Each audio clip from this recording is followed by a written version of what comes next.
Uh, in the absence of Clerk Kern, you being deputy clerk, the minutes would start with a roll call by asking who was present. So the 5 board names going across, and if nobody's here, they're excused, they're absent.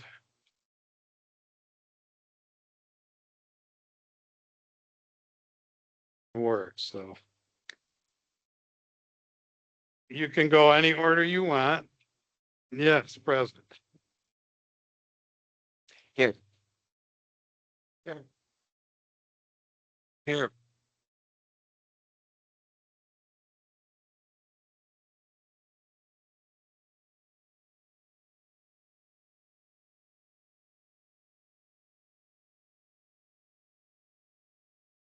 Hey, before we drop into the board comments, we got a couple heavy hitters here. Our new ordinance officer, our Parks and Rec Chair, Leanne Wisnowski, and if you don't know Bruce Edzigian, that's him. We have the Bartons, back from where? Florida? Trinidad, where you been? And Courtney, as deputy clerk, is going to substitute and do the minutes as Clerk Byrne is. So let's move into the board comments. Left, right. Well, we can start with you, Mr. Hops, if you got any. I really don't have anything. Okay, Mr. Monet. Hello, thank you for being here. Yeah, I do have a few things to say. Not on the agenda, but it's just stuff that I've been working on. So I'm just we are in a work session, bring it out today. So as of late, I've been perusing again, every single motion, resolution, and or ordinance that has been posted as far back as I can reach on the website. And this has nothing to do on the agenda today, like I said, but I do want to bring it up as things move forward with planning commission, zoning, and otherwise. So recently I've been reaching out to the state of Michigan and other organizations to understand the equal dignity doctrine as set forth by the state of Michigan. And the equal dignity doctrine states that pretty much any resolution, ordinance, or zoning that is passed, you must offer up equal dignity and amend it or pass something with the same thing. You can't go into an ordinance and change it by resolution. There are exceptions. If you have a resolution on the table, you can increase a wage if you want to without another resolution. But for the most part, you have to have that equal dignity.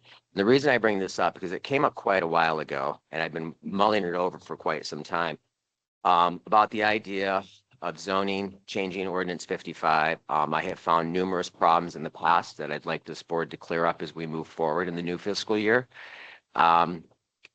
Reached out to other board members to find out things that were not done properly as far as zoning amendments. So per my conversations with MTA and legal people I know, this is from the Zoning Enabling Act. The legislative body of a local unit of government may provide by ordinance for the manner in which the regulations and boundaries of districts or zones shall be determined and enforced or amended or supplemented. Amendments or supplements to the zoning ordinance shall be adopted in the same manner as provided under this act for the adoption of the original ordinance. It was brought up a while ago that we didn't have to go into ordinance 55 and go through the planning commission, amend it with a public hearing. We could just throw it in there. You can't. On July 1st of 2006, the effective date of the Zoning Enabling Act, the state of Michigan put that forth. The township had adopted it the same year. Within 1 year of the effective date, that would be July 1st of 2007, any changes to an ordinance or an amendment, doesn't matter what it is, must follow the state dictated guidelines for that. There's no exception whatsoever, none whatsoever. They gave all townships 1 year to create a planning commission if it was a prior zoning commission. And this is important because, once again, you can't just throw things in. You can't just decide to amend something without going through the proper channels. And I've explained to MTA and other people problems that I've seen in the past with prior boards that have amended zoning without going through the proper channels. And if those were to be challenged, they would be deemed illegal by the state of Michigan. So I just wanted on the record that moving forward, I would hope this board realizes that we must go through the proper channels and make sure that this is all done correctly, no matter what it is, chicken ordinance. Now, real quick, also too, there is a question, and I had this question for the state. Where it says that the adoption must be in the same manner as provided as that you did one in the past. So there are ordinances and or resolutions on the books prior to the adoption of the Zoning Enabling Act in 2006. Some would say, and I asked this question, that if you didn't have a planning commission before that ordinance, then the same manner would be you wouldn't have to go through the planning commission to amend that same ordinance. True, until July 1st of 2007, when they dictated that all zoning amendments or supplements must follow the state dictated guidelines. So I clarified that as well. So the manner is as such. So that's all I have for right now. Thank you. Thank you, sir. Mr. Detmer, you got anything to offer? No, I'm good. Okay, I don't have anything specific. So we'll end the board comment and move on. Next would be the approval of the meeting agenda with additions or modifications. Modifications that we switch. Number 6, which is a resolution for adopting a grant application. It's not titled on the agenda, but it's 2026-005. Ms. Wisnowski is here, so I'd like to move that to the top for her benefit and get that done so that she can pass information on to the rest of the Parks and Rec Committee to switch number 6 with number 1. So number 1 would be that, and number 6 would move down to number 6, and number 6 is the budget discussion on what's left to do. So that would be a modification I'm offering. Additions, there are 2 other resolutions that we need to look at today in regards to grants. I'd like to add them. So this suggestion would have number 1 being about the grants and add a resolution for another grant as 1B. And a resolution for a third grant as 1C. So we would end up doing all of the grant applications right off the bat. So those would be 1, 2, and 3. Yeah, 1A, 1 and 1B. Okay. And so the one modification to switch them, the additions of the 2 other grants to as 1B and 1C. So are there any other additions that any of the board members would like to add for today? Well, I have a whole laundry list, but I'm Oh, going yeah, to, that's fair. but I'm going to withhold some of the until a future meeting. This is stuff I've been finding that we need to take care of this year, in my opinion. But I do have some additions. We passed a motion at our last meeting that we would review the ordinance officer wage, and I think we should put that on the agenda. So we did pass a motion that we would take care of this on March 11th. That's my mistake. I thought it was for the board meeting next week. Oh, no, we passed it for March 11th. Okay, that's certainly an error on my part, That's but it would be included in the board meeting for next week.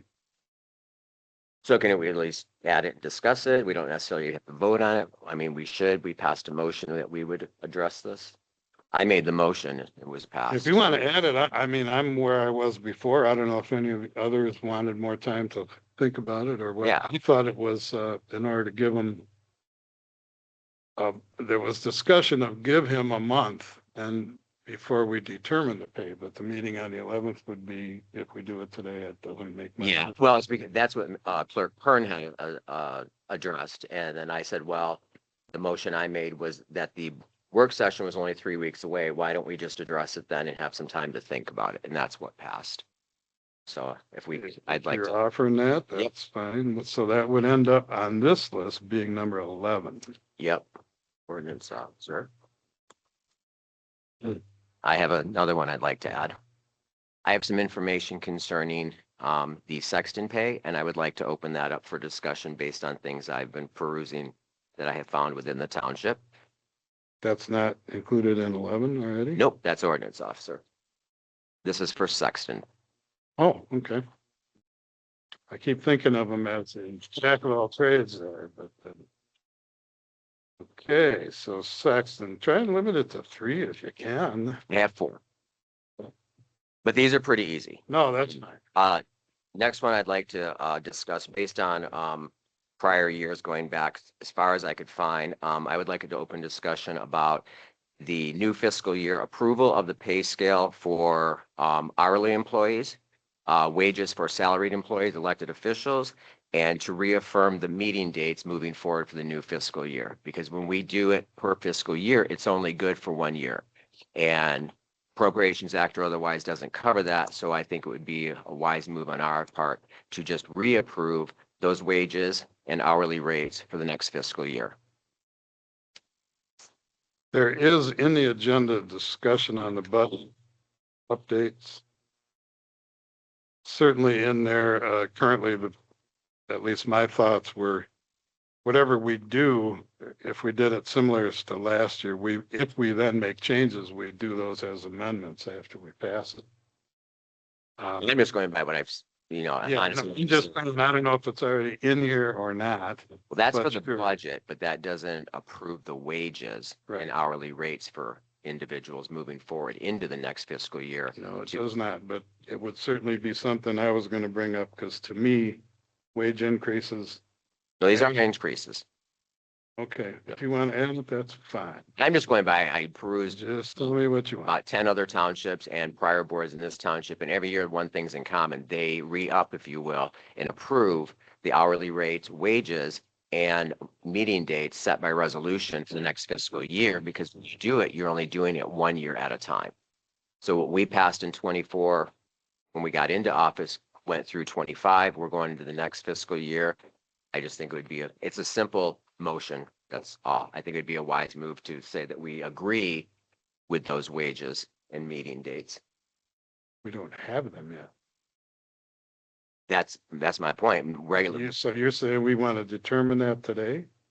Well, I thought work sessions and board meetings would stay Well, the same. we can discuss it. I don't know if that's going to be like a bottom line. Yeah, that's what I'm saying. Just discussion. We have to pass it today. I just want to Okay. discuss it. So you want wages and what was the other? Hourly wages, salaried elected official wages, and meeting dates. Just a discussion to see where, make sure we cover that.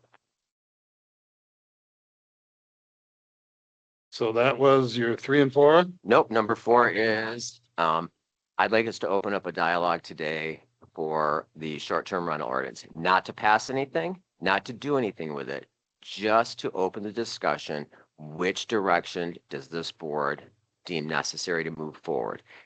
It's nothing more than, are we gonna, if something does move forward, are we gonna put it through zoning per Act 110? Or are we going to use straight police powers using Act 246 of 1945? I've been questioned a lot. I think people deserve an answer. It's on there. That's all your additions? That's it. Okay, And they're quick, hopefully.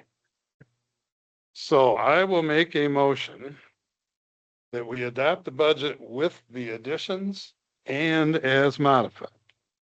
Adopt the agenda. I'm sorry.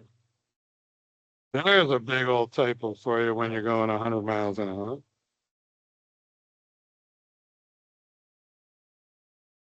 Thank you for correcting that. Okay, I'll make a motion that we adopt the agenda with additions and as modified. Do we have a second? I'll second. Is there any further discussion on it?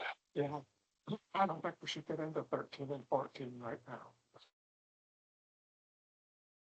Well, the motion will be made to, well, And I've got discussion, and I think we should modify it, and we'll go with 11 and 12, but I don't think we need to get into 13. okay, I see where you're going. What was 13 and 14? Those Timothy's? Yeah, wages, meeting dates and short-term rental. Well, the short-term rental, I think we definitely need to discuss it because we've been handed from the planning commission months ago and we've done nothing with it. So we need to figure out, are we taking this, adopting it, changing it? What are we doing? I'm open to discussion, but not a vote. Oh, no vote. I'm just- Absolutely. Just We're on the just- same page. What exactly are we doing with it? so we must Okay. remember, Garish has made a move. I agree. And now that Garish has made a move, this means, Some meeting dates, so that's something. Because we can run this as a vote and maybe it would fail, then go back after it without that, but. You know, I'm making the motion, so you have some input. I don't care. We can go ahead and go with it, but I just, Well, we're in the discussion part of the motion, so.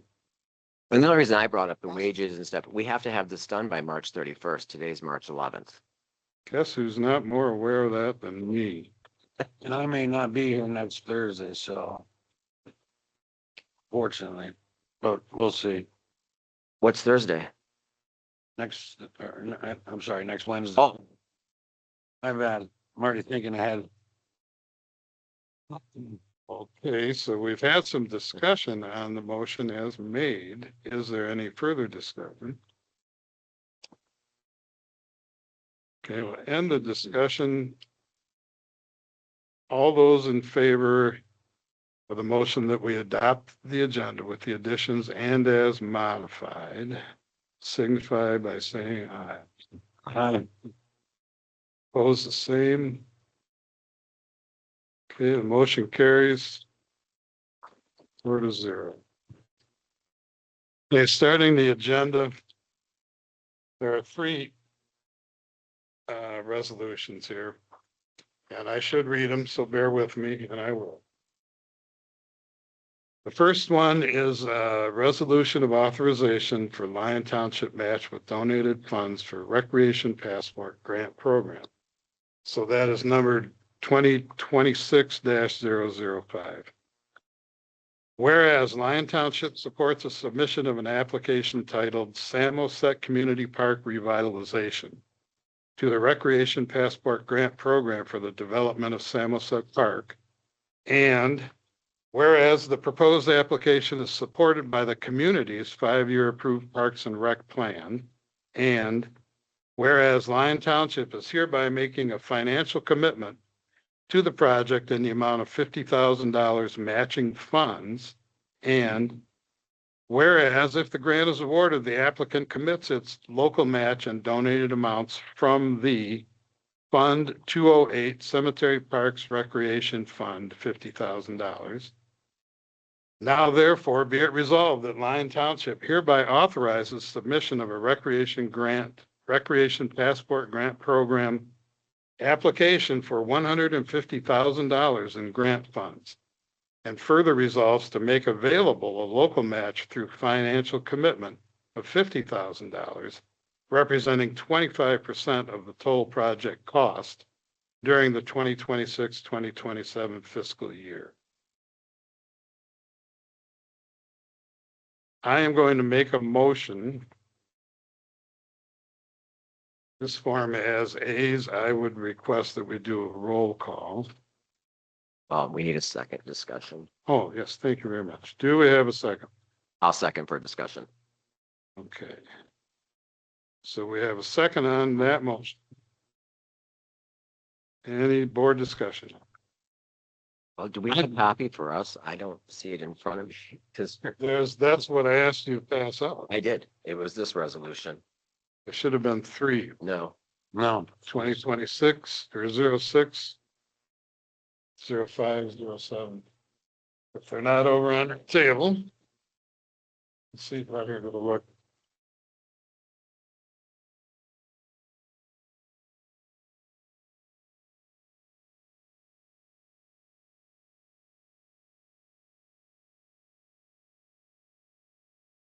Applications are there. If there's no additional copies of this,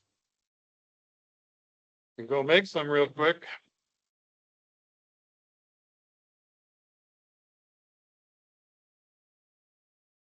I have the 2026-007.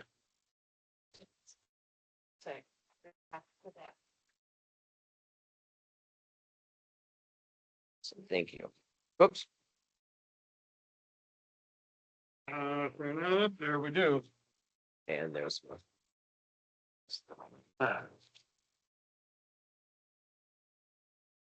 Oh, she's gonna go. Yeah, she can make copy. All right, cool, thank you. We didn't make a whole lot of them. Actually, I didn't know that many people would be here, so.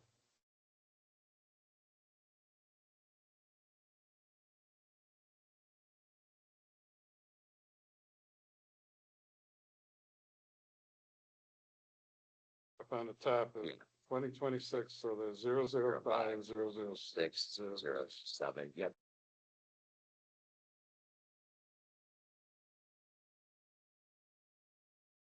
Apologize. Frantic morning. Should have made my copies.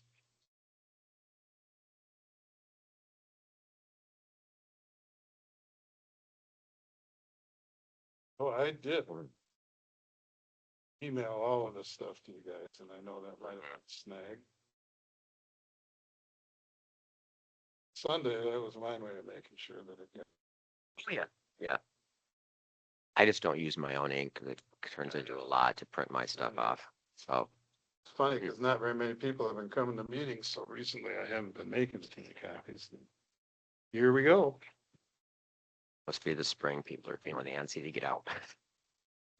Maybe.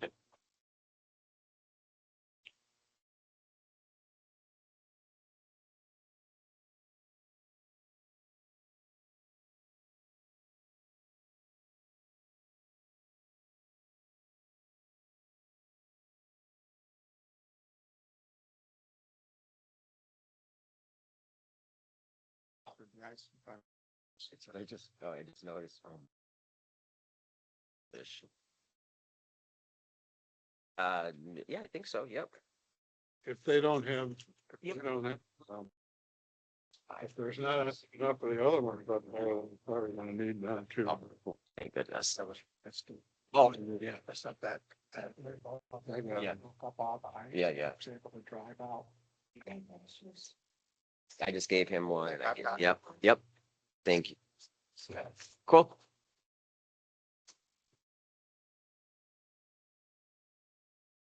Okay, Cool. Thank you, Pam.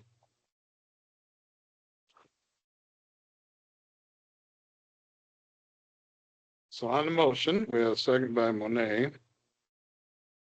You now have written copies of what I read. Any further board discussion? I've got a question. So going through these, Samoset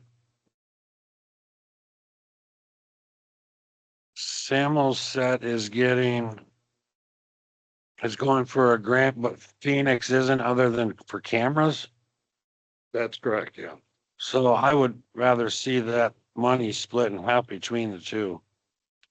I don't know why we're prioritizing one over the other. There's, these are two record, they're applications for grants. We've been through this. Yeah, so, There's no, we can't split them. well, why can't you just amend the resolution to say Samoset and Phoenix? This, the plan is all laid out for what's going to be done at these two individual parks. Well, apparently Which is nothing's actually getting done there. at Phoenix. Okay, it's actually over there and you guys have had copies of this. Yeah, so I changed my mind. Okay, it's fine. I think it should be divided up between the two, that's all. I have a simple mathematical question. 25% of 150,000 isn't 50,000. It's 37.5. So where does the 50,000 come from? The statement in there on the 50,000, It says representing 25% of the total project cost. So yeah, the 50 is what was estimated, what was in our budget last year for that fund. And I do not know the particulars on how the application works. That's what I may be able to shed some light on that. it doesn't say that though. But it doesn't say that. If I just read this, if I'm the layperson, it says that And further resolves to make available a local match through financial commitment of $50,000 representing 25% of the total project cost during the 26-27 fiscal year. Right, but it doesn't say what the project cost is. Well, if I'm the lay person looking at this, like I just said, yeah, and there's nothing on here that says 200,000. It says 25% is, Let's keep it to the board for right now. This is an application that is used, not all, it's an application that they use for these. We supplied the information as it was requested of us. but this is the first I'm hearing that the project is $200,000 and I don't even know what project you're talking about. That may be the fact. We have had meetings on this. Sure. About We the have grants, discussed not it. the project, not the individual. Well, I'll put it to you, partially, this was last Monday, we finalized projects. The projects are many, many pages, all the details. I emailed them to you. And I don't know what I could say other than I emailed it and said hard copies were available, and I did that Right. Sunday. Yeah, and that gave, Okay, but if you didn't come in and grab one, I don't know the thing is on a time frame where we're moving very, very fast to try and meet the deadline. so, We're reaming this through, basically. You were aware. no, I'm not even saying that, but no, yeah. Right, but where's the breakdown of the project cost? The exact dollar amount were all These are estimates. You don't get into the details. no, I'm just saying that I never, Breakdown. This is a way to get a shot at getting some free money if we put up a match. The details had to only meet the grant application specifications, which we pay Amanda to do. Mhm. This is what she said we need to submit. Details are missing, but only that comes into play. There's another round of things we have to submit coming up. Then if we were to get the grant allocated, then you have to start working on all the details and nailing down. So this is like a 1,000-foot up look at a shot of trying to get some money. I have talked with you all privately that investing money to make money seem to be, That's not the issue okay. I have anyways. This is how you start the process. Are all the details in there? Was everybody aware that we were talking Samoset, not Phoenix? Should have been. Okay. Yeah, But but when it comes to Hispanics for Phoenix was a different one that just came to fruition here this week too. This thing, it's going 100 miles an hour from the top. So if the details are a little sketchy on there, that's almost on purpose. We haven't got this thing. This is what we're asking for. We had to give them a plan to show what we would do with it. There's some money in our Parks and Recreation budget. Yes. In the budget for this upcoming fiscal year, allocated $125,000 for matching. And it's there. That's not putting us in the hole or anything. And if we don't get it, we don't get it. well, if we approve the budget that way, So, I didn't hear the you. $125,000 is there if we approve the budget as such. Yes, But if we don't, then it's not there. that is true. Okay. Well, it wouldn't be there as allocated, Right. the money's there.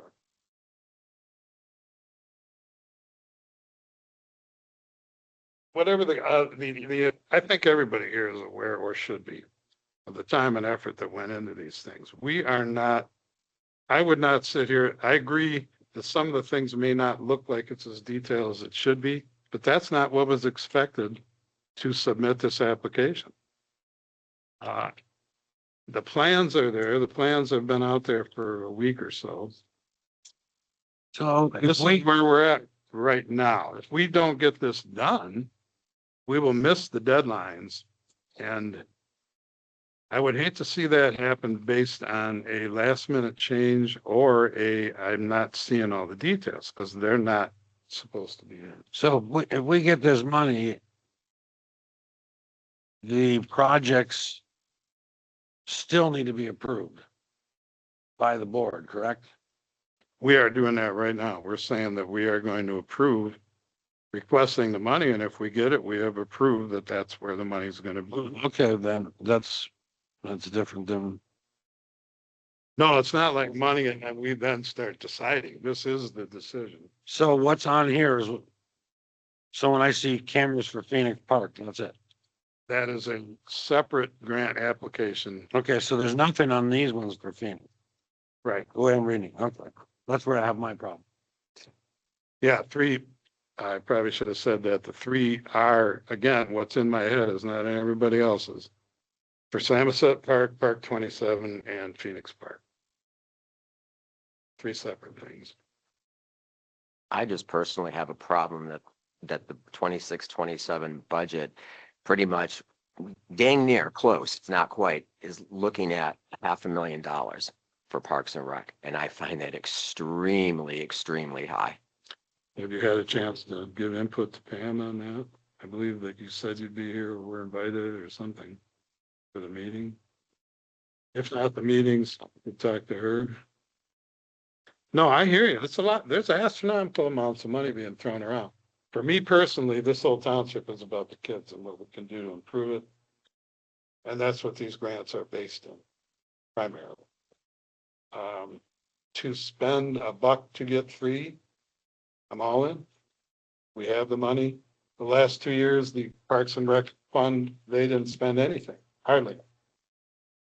So that money's, maybe they had plans, to do an application or use it quite similar to what we're doing. So is there a contingency plan if we don't get this grant? The contingency plan is that just the project don't happen. And well, in this case, go ahead, because you probably know. Might be helpful for everybody.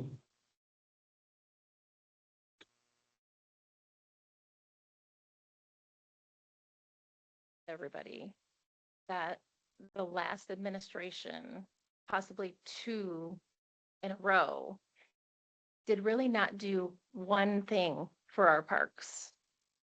I know they got a grant for the Phoenix Park for all of the equipment, but they did not maintain Park 27 and the wood chips, and we lost money on that. They did not even cut any of the branches in Samoset that could injure children.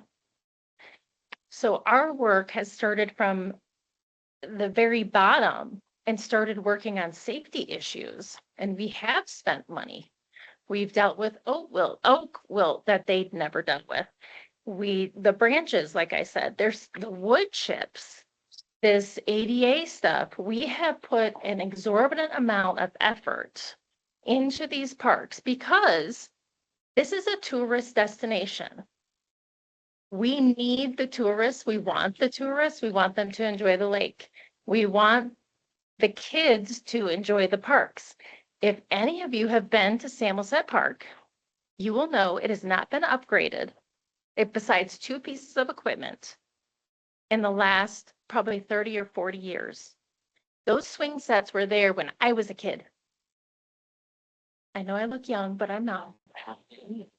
So we need to start putting some money into our parks. They did not in the last 2 administrations. They did not put this money. They did not. I mean, there was one grant writer and she got the grant for Phoenix for all that equipment. It wouldn't look like that if she hadn't done that. So that's where we're at. We want to improve this area. That Samoset Park looks poverty stricken. It looks like, it shouldn't look like that. That is a highly trafficked area, and we need to improve this for the children of this township and for our tourists.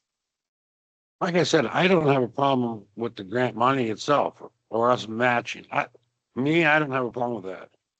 My issue is, I don't know why we can't split the grant up between the 2 parks.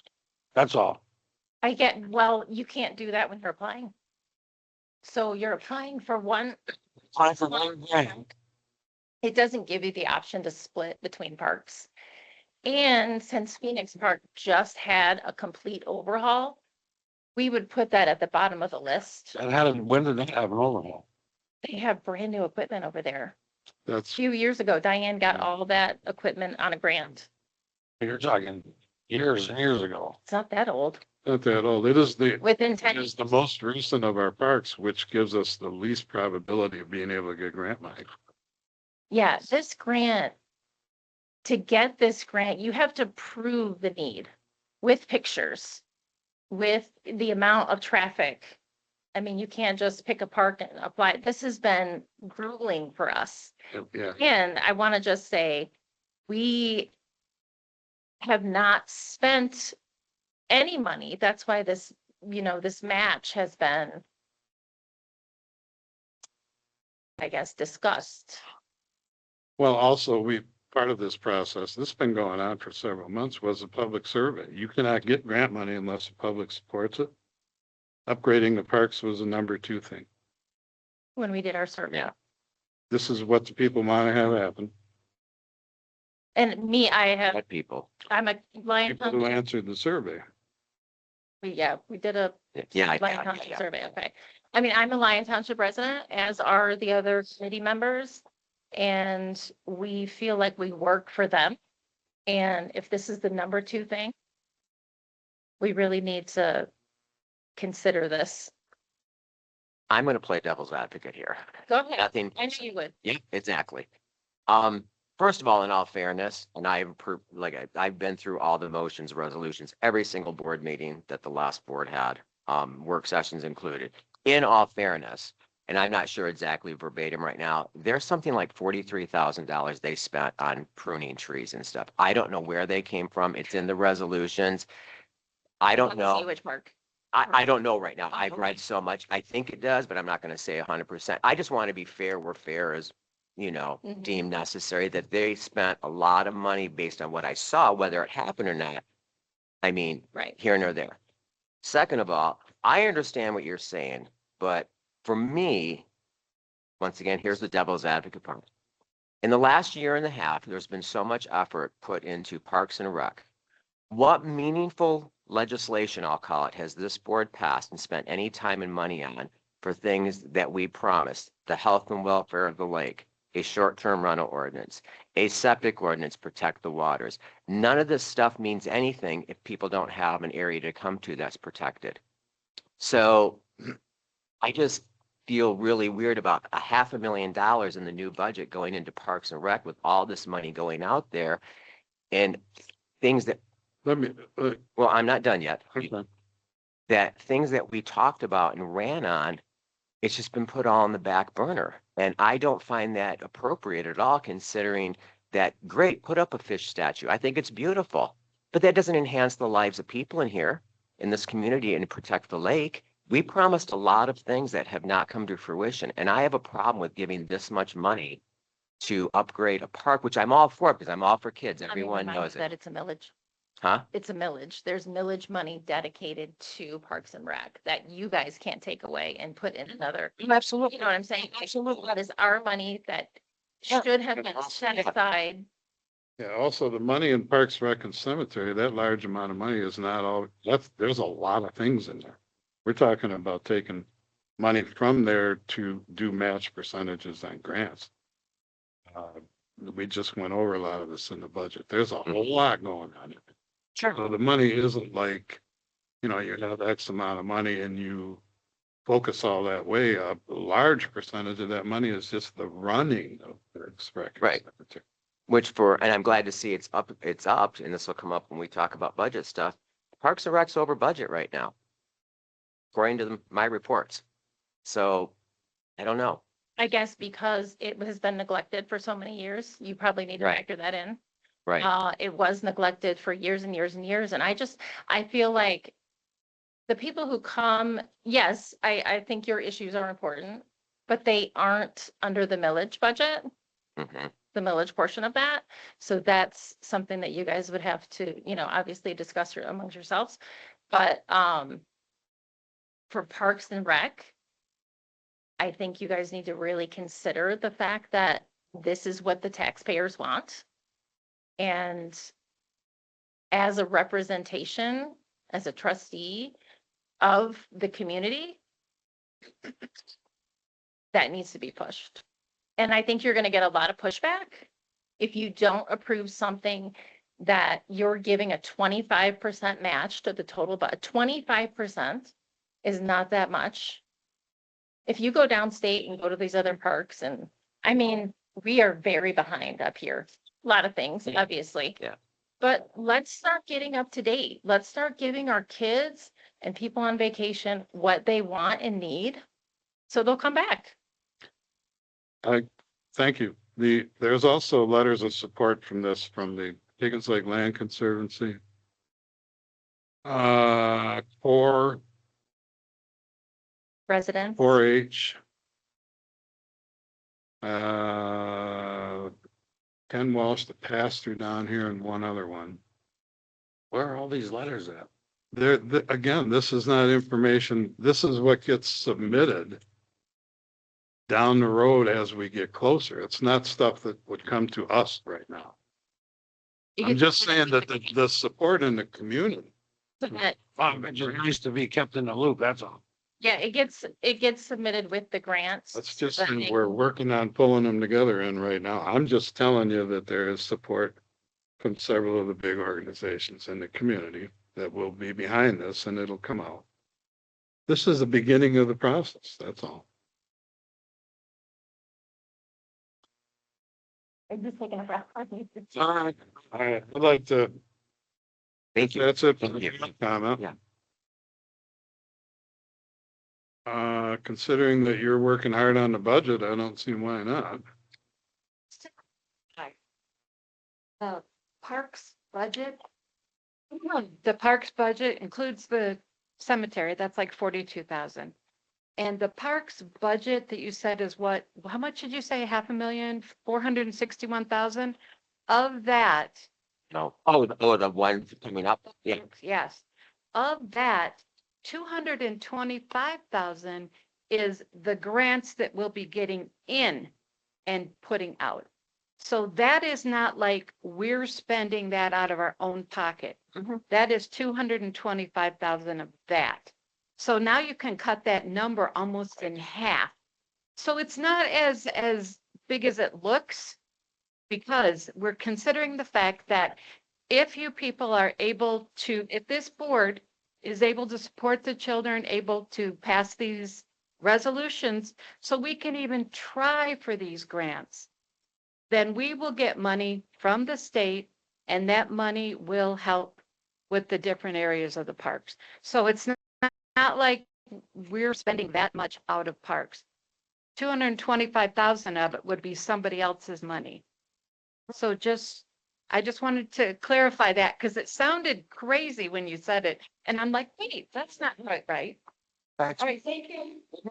That's some good information there. Assuming that 225,000 capital improvements comes to fruition.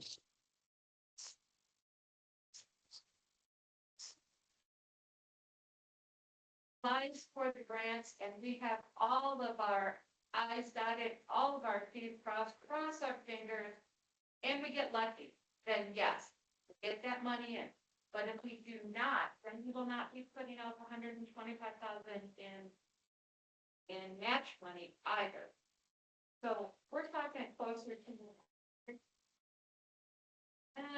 110,000 for the parks and the rec. Yeah.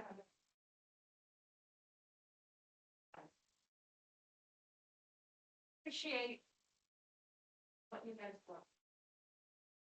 Let me clarify, I was mentioning the support, the grants actually require that you have letters of support, so. All of the grant application is based, at least the ones I'm familiar with, it's a point system, so you get X amount of points for doing this.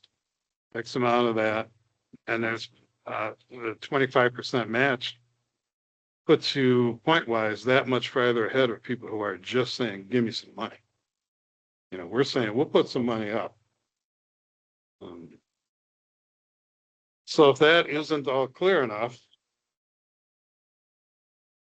is there anything else from the board on a discussion on that? Okay, hearing none, I would like to have a roll call vote done if you could, Courtney. And this would be, I'll restate it. The motion is to adopt the resolution 2026-005 as stated. This is Samoset Park. If you could do a roll call, please, I would appreciate it. Yes. No. Yes. Yes. Okay, motion carries 3-1. So staying in that vein, the next one is resolution 2026-006. This is from the DNR, and I will read it. Local support for DNR MNRTF projects. Whereas Lyon Township supports the Department of Natural Resources, DNR, submission of an application titled Park 27 Asphalt Trail and Wellness Circuit to the Michigan Natural Resources Trust Fund for development of a 1/2 mile, 6-foot wide asphalt pedestrian trail and installation of exercise stations and a wheelchair swing along the pathway at Park 27.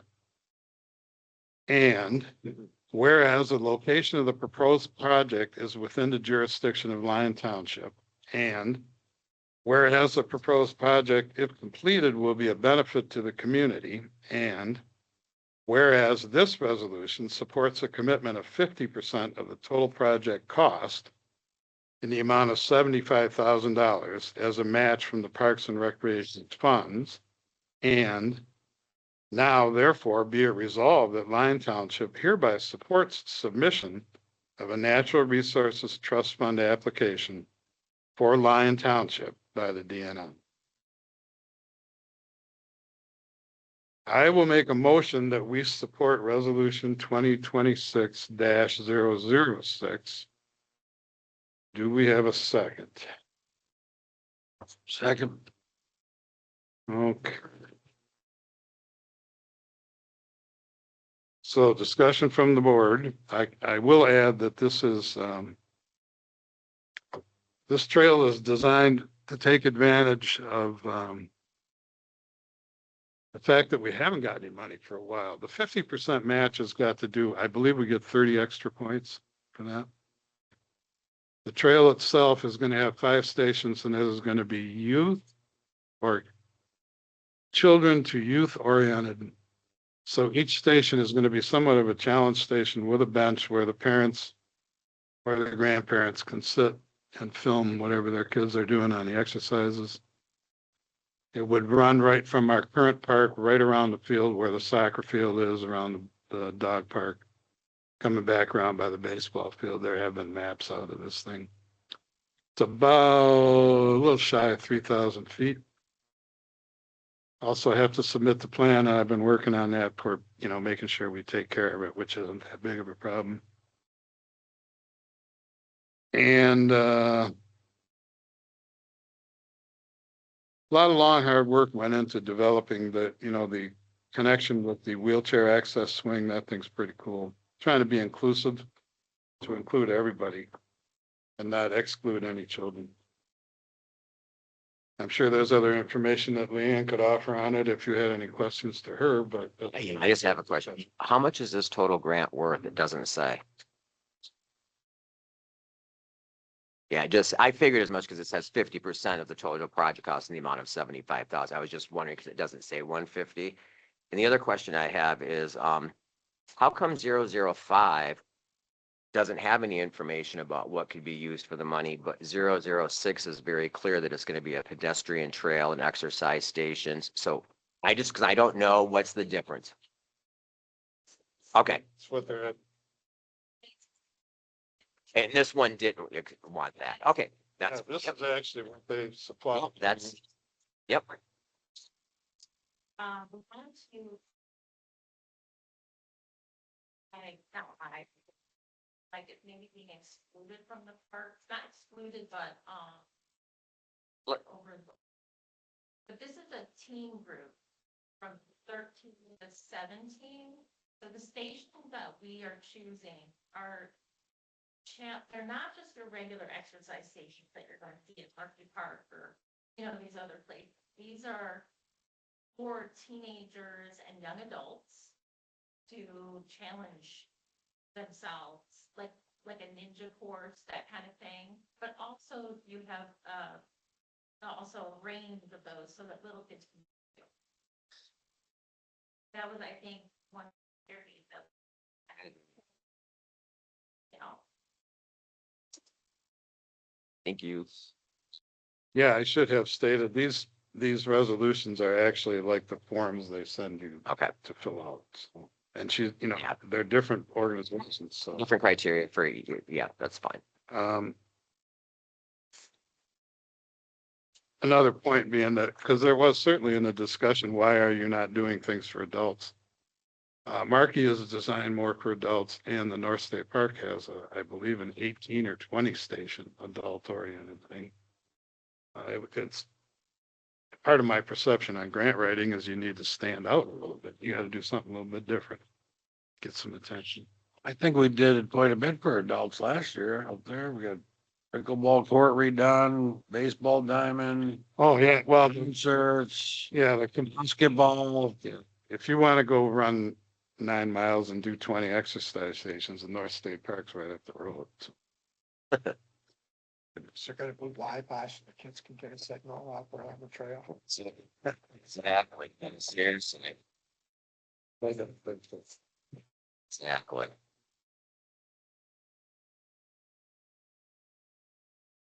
dark sky stuff. We have it in the panel set. Don't even know what it is. What's a dark sky? Like especially Samosa, it's like for viewing the northern lights and that sort of thing. Okay, yeah. Lighting at the park is far too bright for any of that, even like at sunset time. The dark sky is, they have developed like these poems that you go to the lights. So, and it's really cool.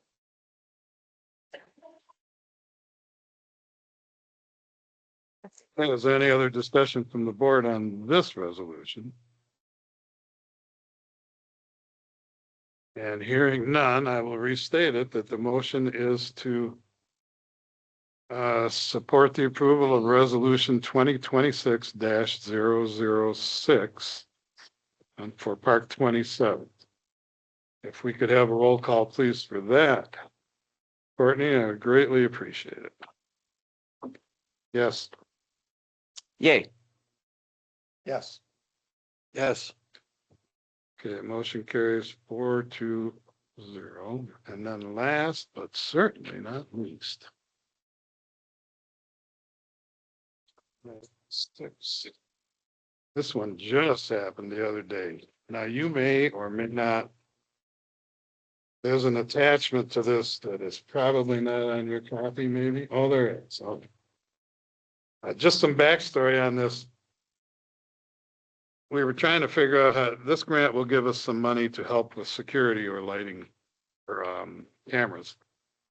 And the connection with the fish is that once we put that fish in there, we wanted to make sure we had a real good view. We didn't lose a view of the park. We had a real good view of the fish in order to help for any vandalism. So this grant, Amanda and I went back and forth checking on what they would and would not do. They will, if we get it, they will give us $25,000 towards the cost. 2,500. Or I'm sorry, 2,500. God, I do that a lot. To assist in purchasing and funding a security camera for Phoenix Park, Lyon Township. So it comes down to we would have to get the camera, the pole and the wiring set in. This estimate is for their cost, which is $4,300 to do it. We would have to put the pole up and the wiring, which isn't that dramatic. But so the grant is actually to get $2,500 to defray that total cost. So I will read it off. This is from resolution of support for 2026-007. This is a Michigan Township Participating Plan Grant or PAR plan application. Whereas the Lyon Township Roscommon County, Michigan Board wishes to apply for a risk reduction grant through the Michigan Township Participating Plan, PAR Plan, to assist in purchasing funding a security camera and its installation, see attached, at Phoenix Park, Lyon Township, Roscommon, Michigan. And whereas the Township of Lyon, Roscommon County, Michigan is seeking a grant contribution of $2,500. Now therefore be it resolved that the Lyon Township, Roscommon County, Michigan Board submits or supports submittal of an application to the Michigan Township Participating Plan for a $2,500 grant to assist in purchasing funding a security camera for Phoenix Park, Lyon Township, Roscommon County, Michigan.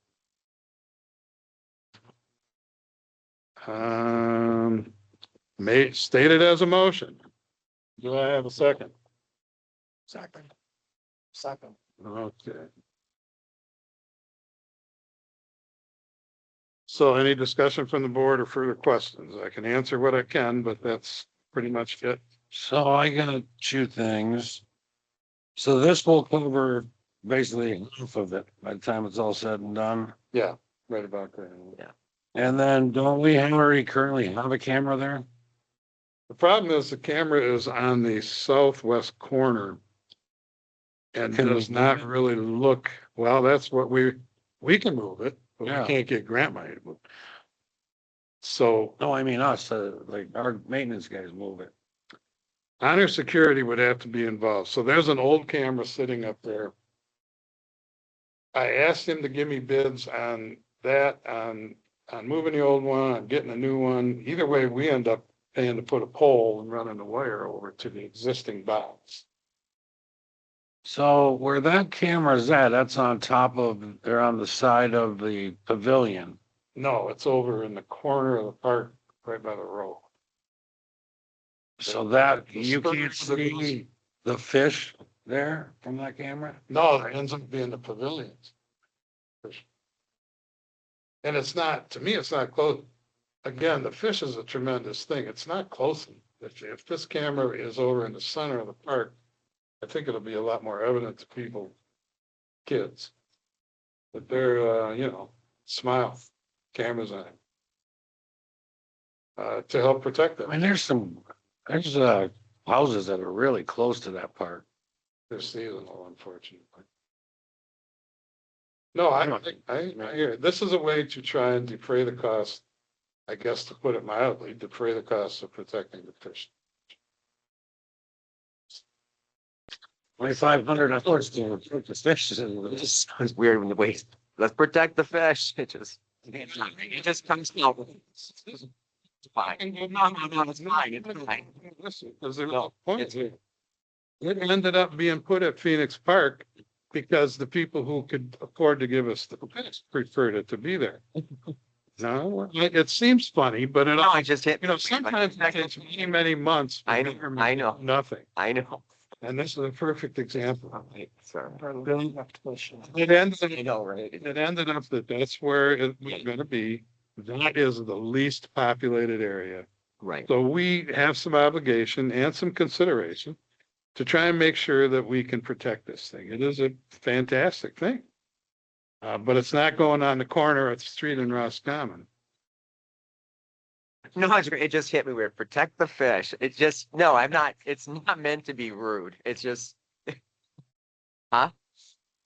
Yeah, I'm not disagreeing. So I wasn't being rude if you're taking it that way. I apologize. It It struck me is- personally ironic, kind of almost funny, like protect the fish. God, so Okay. take it as it is. so if you're over that, Yeah. the I'm over. other issue is that's why it's gonna be high in the air. Yep. Other places put it down low, but it's right on the corner of the street where there's businesses, Mhm.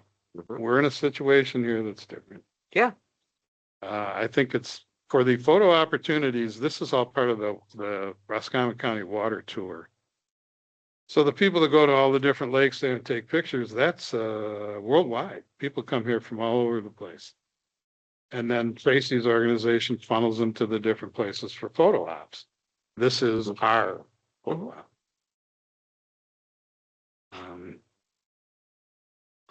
Okay, so any other discussion from the board on it? Okay, hearing none. Again, Courtney, if you could do a roll call, that would be greatly appreciated. Yes. Kay, Yes. No. Okay, motion carries. Okay, that is it for the resolutions. Thank you for stopping in, Leanne. Appreciate that. There is no way, you being chair of that committee, there's no way I have in my head the knowledge that you have with all of what you guys put into it. Yes. yeah, thanks, Very- seriously. Yes. Okay, so moving along. That brings us to number 2.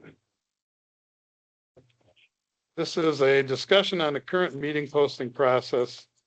Who is involved at each step and why?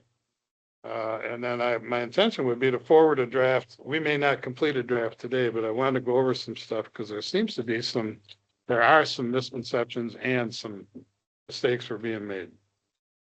I'm going to suggest that I can make templates for each meeting so that you really only need to go in there and cut and paste the agenda, put it in it, change the date.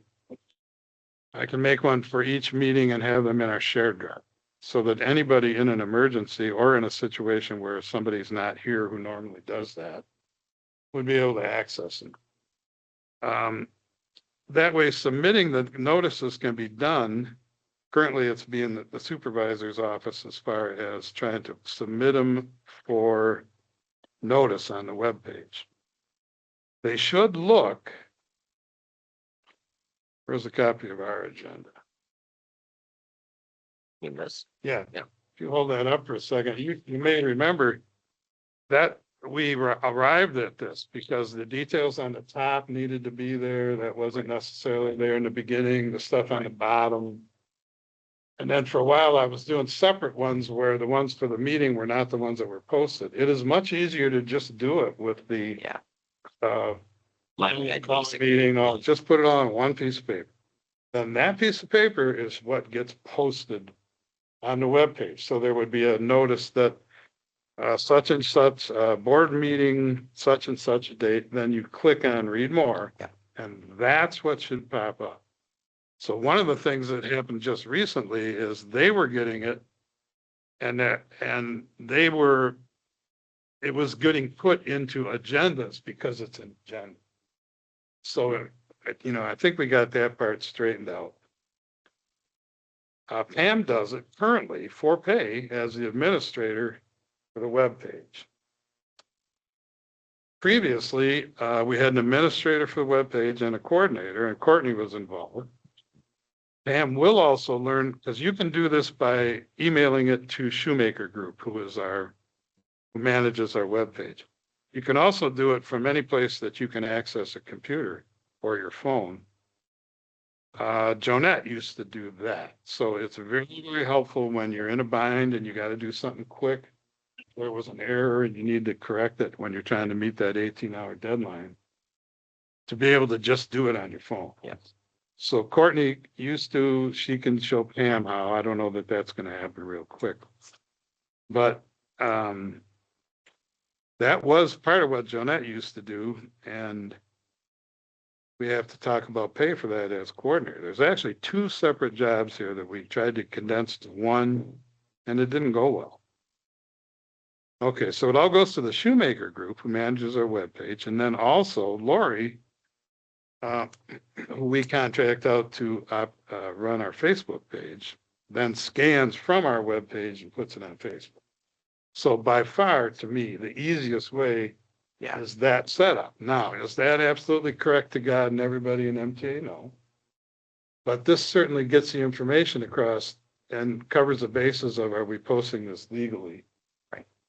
The side issue of whether the web page also has a part for agendas. Well, it can go over there too, but this is the main thing that should be posted. I wanted to throw that out there because I know, Kevin, you were wondering, like, what does Shoemaker really do? They're the people who we send things to. And they do the postings and they answer all our questions. They set up the survey for the Parks and Rec. Can I make a comment? Well, sure, yeah, I'm almost done. I'm just saying that, I think that explains kind of where we're at with this stuff. Certainly want to make it better and get it a little more, like if I'm not there, it's pretty easy for you to do it, that kind of stuff. Absolutely. Yeah, go ahead. I'm open to ideas and No, that's. no, actually, Yeah. because that's kind of my wheelhouse research with this. So the reason I didn't attend the last public meeting for the special meeting for the budget is because, as everyone's probably well aware, I just do not feel comfortable when things are not done properly. And this is what was posted.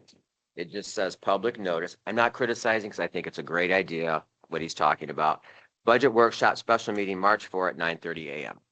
Statute dictates it. First of all, there's no year listed. Statute dictates you must include the location of where the meeting's taking place every single time. And there is no mention of Lyon Township on this. There's no post date.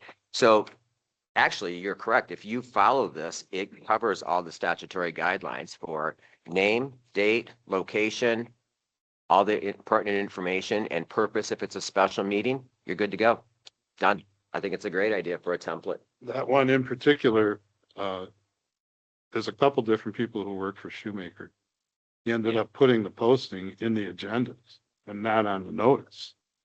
That's, Right. and ended up in his eyes, he got it on the webpage. Right. But it wasn't in the notice. Right. But this was what was under agenda. Yeah. Yeah. So I think a template is a great idea. It's uniform, it's universal. One, that'd be like a template Yep. for a special board meeting, Absolutely. template for a work session. Yep. Template for a special meeting. And Yep. I like it. if you can cut and paste and make an agenda, then it's just slap it on.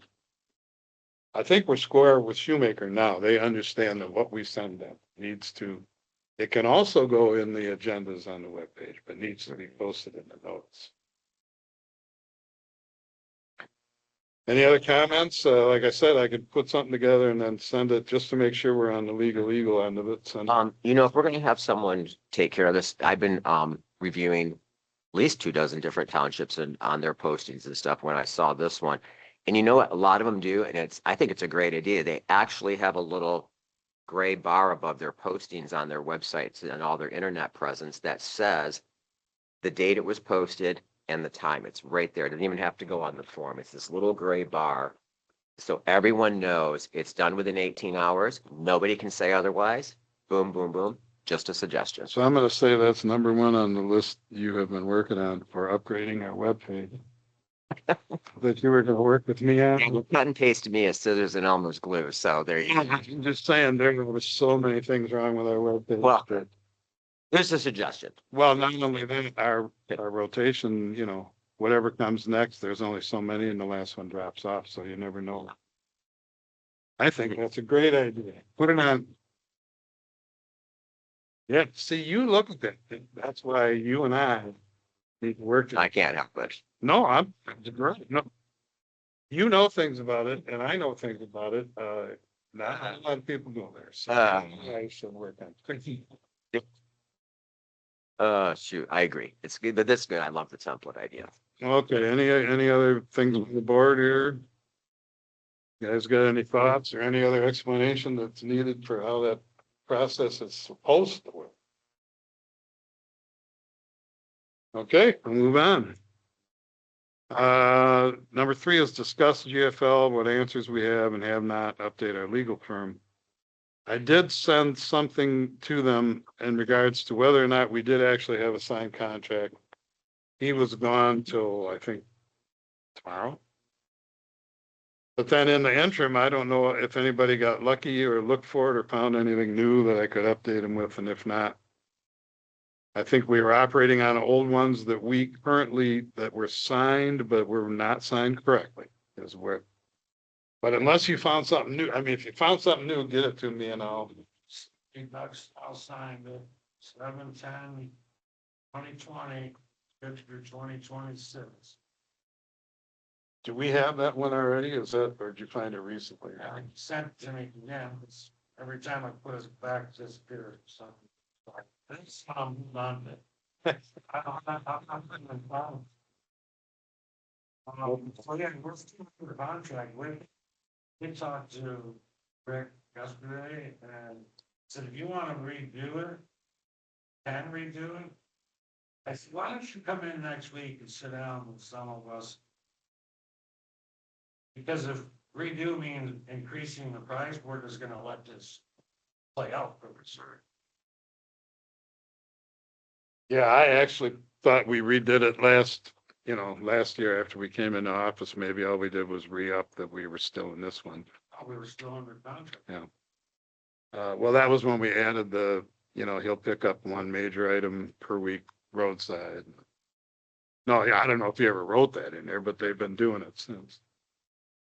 All right, because everything with the attorney hinged on, do we have a contract signed? So okay, that I can pass on. Anybody else got any ideas or thoughts about that? Okay. All right, we'll get that from you and make a copy or is there an email version of that? Yes. Yeah. Okay. So on the agenda, and this is here because that grant application came in after this, was discuss the honor security quotes from the Phoenix Park camera. That happened at lightning speed and turned into a grant, or grant request application. So we can scratch that.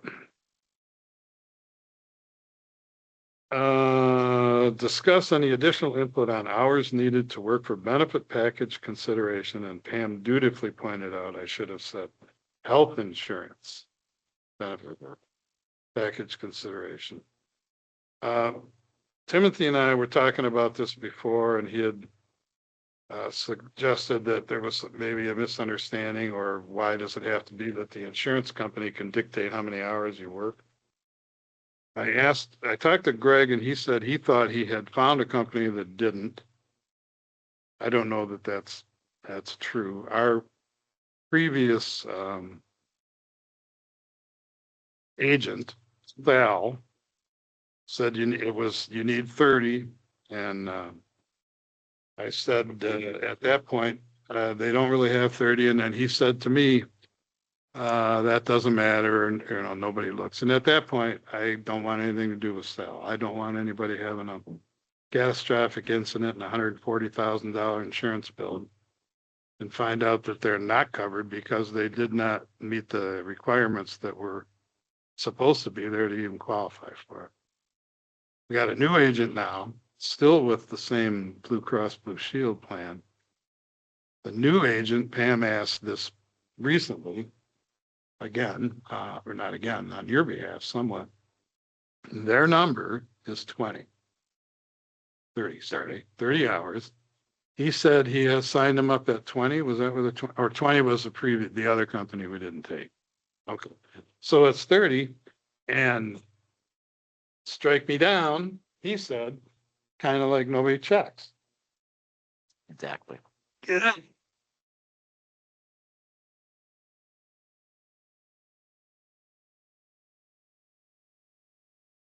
Sure, if you can pay now.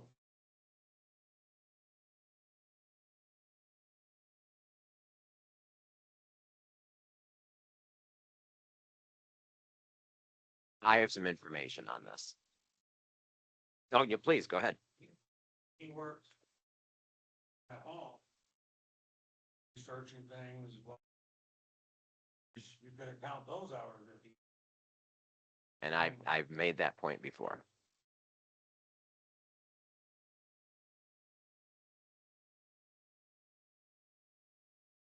Before I go ahead, I have some information. Yeah, let me say one more thing to this. I am not against getting insurance, but Oh, I don't- from my yeah. time as a chief steward in the unions and such, there were many times people lied or there was something wrong and then something catastrophic happened and then the insurance company said, we're not covering it. I am only putting this information out, like if you guys want to go for it, I'm saying that might be a bad idea, but I would not, I don't think I'd vote no. I mean, if you Yeah. want to try and do something, but God almighty, when they start saying nobody looks, you're gonna get a cut signing me up. So you're gonna make money on me. Are you gonna be there when, you know, in the end, defending me? Anyway, okay, I'll shut up. No. All right, so I'm going to make it very, very clear. I am not asking for insurance, health insurance at all. I don't want anyone to confuse that whatsoever on this board, Courtney, anyone. I am not, but I always have a problem with procedures. The last board passed a resolution that every elected official has insurance offered to them, whether they checked or not, I don't care. I have asked legal friends I know, and I've even asked MTA about this. I wanted to understand the concept that, in a sense, for me, you can cherry pick who gets it, when by resolution, every board member gets it. To Pam's point, as I was told by legal friends I know and the MTA, obviously the board can do whatever they want. They can limit insurance to just the 3 top positions, discount, if you know, and disregard trustees. They can do whatever they want. We can do whatever we want, as who we want to allocate it to. However, Just a real, because I don't know, I don't see this and I know, I don't know if I'm clear. Did it say will get or will be able to? Did it say shall or may? Because the motion saying you could get it mhm. then falls under whether the insurance company would give it to you. Oh, and I'm getting to that. So as it was explained to me by legal and What does the MTA, motion say though? I don't have it from me. I sent it to Kevin once, and I think I just don't have it in front of me because I didn't know we were going to discuss this part of it today. But anyway, it was, and then later on, they amended a motion to include dental on top of that. Once again, I'm not asking for it. What I have a problem with is the procedures leading up to it. Now, as I was told by MTA, legal people I know, like I always say, that yes, if there are criteria within insurance companies that say you have to work X amount of hours to get insurance, that is their law. No resolution can override that. It'd be null and void. It would just be a blank. It doesn't mean a dang thing. Here's my problem. And I didn't get anyone to say otherwise to me. This township office is only open 23 hours a week. If on the books, and I want to see this paper that goes by for all the years I've dealt with insurance for myself. If I was told hours, if we're only open 23 hours, that means every individual that's an elected official does not qualify for health insurance. I don't care what anyone says. And MTA backed me on this because they don't meet the criteria of 30 hours a week because they're salaried, trustees are salaried, nobody's punching a clock. Where are the 30 hours coming from? Even though I know these gentlemen work very hard and they do put in the 30 hours.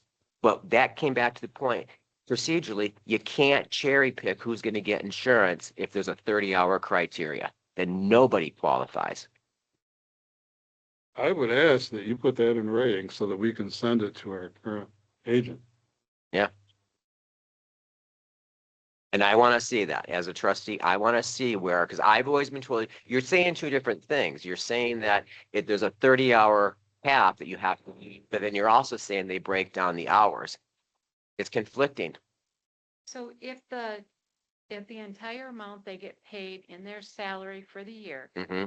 and you divide that out to 30 hours a week for the 52 hours a year, and they are getting more at or more than minimum wage, then the insurance companies count them. And I was never told that, and I'd like to see that in writing, please. Okay. When the time comes. I was always told it always got broken down into an hourly only. I call people I know that work for Blue Cross, and they just say they have and that's why I agree with you. There is a criteria for hours, and that becomes their rule. I've never heard this break down this because now you're really getting really nitpicky. So I'd like to see that in writing. Not that I want it. Well, we can ask them for it in writing. Yeah. We don't- And I'm going to call people I know at Blue Cross because that I have never heard of that in my life when you're a salary employee, because I was told by someone, if a company, and we're a corporation, wants to pay that employee $1 a year or $1 a month and offer them insurance, as long as they meet the criteria set forth by the insurance company, they get the insurance.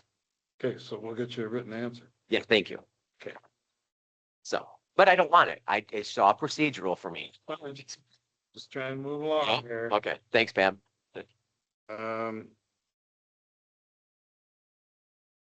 Okay, we all spoke our piece. We'll see what we can do here. Yep. Number 6 is fiscal year 26-27 budget discussion. What's left to do by whom? And I am certainly interested. I asked once about putting together the meeting dates and the off days and all of that stuff into that one calendar thing. I asked if anybody wanted to, maybe tackle that. I haven't got any answers yet, but you're absolutely right, Timothy. We got to do that. Other things that are left hanging out there. I know Pam's been working every day trying to tie things into a bow and make sure that we're okay on it.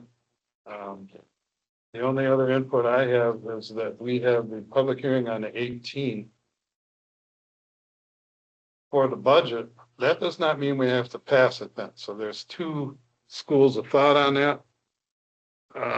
You could pass it then, but you're doing a public hearing, and then if you pass it right then, it's almost like you look like you're discounting anything that anybody would say. And the other one being have the public hearing and then pass it later. But at that point, all the board members are aware. So you really only need a quorum to push it over the edge before the 31st month. So all that being said, I mean, I'm okay with where we're at, other than we got to get on that calendar stuff. Anybody else got anything hanging out there, for your funds or? I do. Of course. Of course I do. Just because I want to make this perfectly clear up front, because there always seems to be some confusion. What I'm about to discuss, I am not questioning the hours that deputies or employees make. I am not chastising them for the hours they work. I am not even going there. I'm purely talking budget, because perusing through this, some things do not add up to me. And here's one of them. So I'm going to read a portion, very small portion, 2 paragraphs of the Appropriations Act that's passed every year, and our board passed the one for 24-25 budget, 25-26 budget, and I'm sure it'll be passed for going in, well, 24-25 was the last board, but we carried over. Section 9 of the Appropriations Act, the Board of Trustees adoption of budget. The Board of Trustees of Lyon Townships adopts, this says 24-25, but ours is identical, so we'll say 25-26. Fiscal year budget items by department. Township officials responsible for the expenditures authorized in this budget may expand township funds up to, but not to exceed, the total appropriation authorized for each department, and may make transfers among the various line items contained in the department appropriation. However, no transfer of appropriations for line items related to personnel or capital outlay may be made without board approval by budget amendment. Section 10 is appropriation not to mandate to spend. Appropriations will be deemed maximum authorizations and to incur expenditures. The fiscal officer shall exercise supervision and control to ensure that expenditures are within appropriations and shall not issue any township order for expenditures that exceeds appropriations without board approval. The fiscal officer shall have the authority to make transfers among the various departments or line items without board approval if the amount to be transferred does not exceed $500 of the appropriation item. So here's my problem. And question actually too. When I look at revenue and expenditure reports for Lyon Township dated 1/31/26, and let me clear this up first. I am not going after what anyone's making. It just doesn't make any sense to me. State statute dictates that if you're going to go above and beyond your line items and within your departments, you have to amend the budget. What I don't understand is that on revenue and expenditure report, which is a running total for the year, when I look at deputy treasurer, deputy clerk, receptionist, Parks and Rec, they're all over budget, and not just by that $500. But then when I go to and it says, like, I'm just not to pick on you, Courtney, but because you're sitting here. Okay. All right. So it says that we amended the budget and allowed for, and we passed resolutions. At that time, she was, the deputy clerk was 20 hours a week at $20 an hour. That's a maximum of $400 a week times 52 weeks comes out to $20,800. That's what's in the revenue and expenditure report for the budget. She's already exceeded that. But here's my problem. We authorized her to work 25 hours a week at $20 an hour, which comes to $500 a week for a total of $26,000 a year, which is not reflected because we never amended the budget.